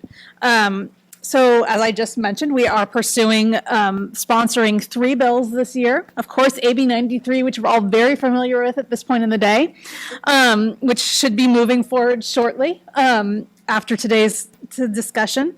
We have the other bill that I alluded to, the licensing process bill, that kind of makes some cleanup changes to some of our licensing processes. That is Bill AB 2117. The author is Assemblymember Arambula. And so that was introduced about a week and a half ago, and will be moving forward this year. And then the omnibus bill this year, I just found out this morning it's going to be SB 1491. And so we had some minor technical provisions that are going to be included in there. A couple of notes. They approved most of our proposals. They've approved the proposal to extend the out-of-state, the older degree programs education requirements were sunsetting, which is concerning. They approved that late, so they're going to be amending that into the bill. They've told me that it's not in there right now, but they've said that it will be. So we'll follow up and on that. And then the provision to delete the MFT referral service registrations because they are no longer being used. They are still deciding on that. I haven't gotten an answer on that one yet. So it's kind of the same boat. If they don't accept that into the bill, I can either try to put it into AB 2117, which is iffy, or we can try to get it its own bill next year. Okay. Any comments from the public? All right, we'll move on. And it's yours again, Roseanne? Yes, so the rulemaking update. The board is currently, has four approved rulemaking proposals that we are pursuing. One of the first one, and the one that's probably going to be hopefully approved the soonest, is the applicant processing times and registrant advertising. This is the reg package that clarifies the advertising titles now that the intern to associate change has taken place. This package was submitted to OAL for final consideration and hopefully approval at the beginning of February. OAL has 30 days to make a decision. So we're looking at hopefully seeing a decision about the beginning of March. We've asked for an expedite on this proposal due to its importance because we didn't expect that it would be outstanding still when the intern to associate lots took effect. We thought it would already be improved in time. So we've asked that it become effective immediately upon OAL approval. So if OAL approves it at the beginning of March, it will become effective immediately. The second rulemaking proposal we have is contact information application requirements and incapacitated supervisors. That is in the DCA initial review phase, and so it's still being reviewed by DCA. The enforcement disciplinary guidelines regulation proposal, that is also still in the initial review phase by DCA. And then the most recently approved regulation package, the examination, rescoring, abandonment, and subsequent registration fee. That proposal was approved by the board at its meeting in November, this past November, and is currently being prepared by staff for initial DCA review phase. So we're gonna be providing this next chart that's in your package at every board meeting. It's the regulation timeline, so you can see how long it's taking to get these through. Prior to the DCA, about a year and a half ago, implemented a new approval process. So there's a lot of pre-approvals that must happen and that we must receive before we can even notice the package for public hearing. So prior to that, the process was once the board approved the regulation package, we'd work with the attorney, and then staff would prepare the necessary documents to submit it to the Office of Administrative Law to notice that. So, I mean, we could get a regulation package noticed much quicker, but now we are undergoing this new review process, which it gets submitted to budgets, it gets submitted to the ledge office here in DCA, it gets submitted to the attorney's office, and they all review it. It goes up to DCA executive office, they review and sign off on it. It goes over to State and Consumer Service Agency, they review and sign off on it, and once we have that, then we can notice it. So the application processing times, that reg package in the chart, you can see that you approved that package in November 4th in 2016, and we are now at February 2018, and we're still waiting for final approval, and yet the statutory law went into effect January 1. And the problem that we're encountering from a staff's perspective is that we're being contacted by registrants, licensees, associates, how do I advertise? And all we can do is provide a suggestion. There's nothing more we can do because we needed the regulation to clarify it. Also, we're coming up on the year mark on our disciplinary guidelines. Those were approved last March. And the year mark for the contact application information, what's required on an application, and incapacitated supervisors to provide a mechanism for folks who need their hours accepted towards clinical licensure, but perhaps their supervisor has died. So it's a little tough to get a signature. So I just want the board to be aware that we are now, what was almost guaranteed to be nearly a year process to run regulations. It's not inconceivable to add another 6 months or more to it. So with that in mind, knowing that we have AB 93 and we're thinking that it's hopefully going to be signed and it's going to be implemented, we're actually starting to talk about perhaps maybe we need to start running that reg package now, because we're going to need a lot of the regulations in there to implement that law change. So I've shared my concerns with DCA repeatedly. I'm not the only executive officer to express our strong concerns about the current processing to review the pre-review. They have indicated that they're willing to take a look at it. So, but because we typically say, oh, it's here or it's there, but I think this chart clearly gives you a better sense of what's really going on. So that's why it's included. Okay, thank you. That the end? Okay. All I've got. All right, thank you. Moving on to suggestions for future agenda items. Is there anyone in the public that has any? And then I'll end with the board. Again, Gordon Dowdy from the American Foundation for Suicide Prevention, and I would love to get an agenda item on talking about training for those clinicians in which you're licensed. I just had an update later on. We do have a bill, but it would be nice to kind of work together instead of here's a bill and then we have to go through that whole process of, well, we like this, we don't like that, and then get all the agency association groups in. It would be nice if there was some way we might be able to work together and form a bill together if the board is willing. Thank you. Do you have a bill number now? I don't have I can get it when I get home and send it to you. Oh, that would be awesome. Yeah, because what we'll do is we'll look for it, and then when it pops up, we'll be talking about it. All right. Definitely. Okay. Thank you. Thank you. Anyone else in the public? Okay, I'm going to turn it to the board. Leah? I have a procedural question about future agenda items. So I have a question that I want to ask, and the answer will determine whether or not I want to add something for future agenda items. Can I do that? Yeah. Okay, so this is for you, Kim. As I look at the CEUs additional coursework, right, not the part of their degree, we have 120 hours of requirements that aren't part of the degree. It's 120 hours. It's the 90 hours of the 7 and 15 and all that, plus the 2 units of the psychopharmacology.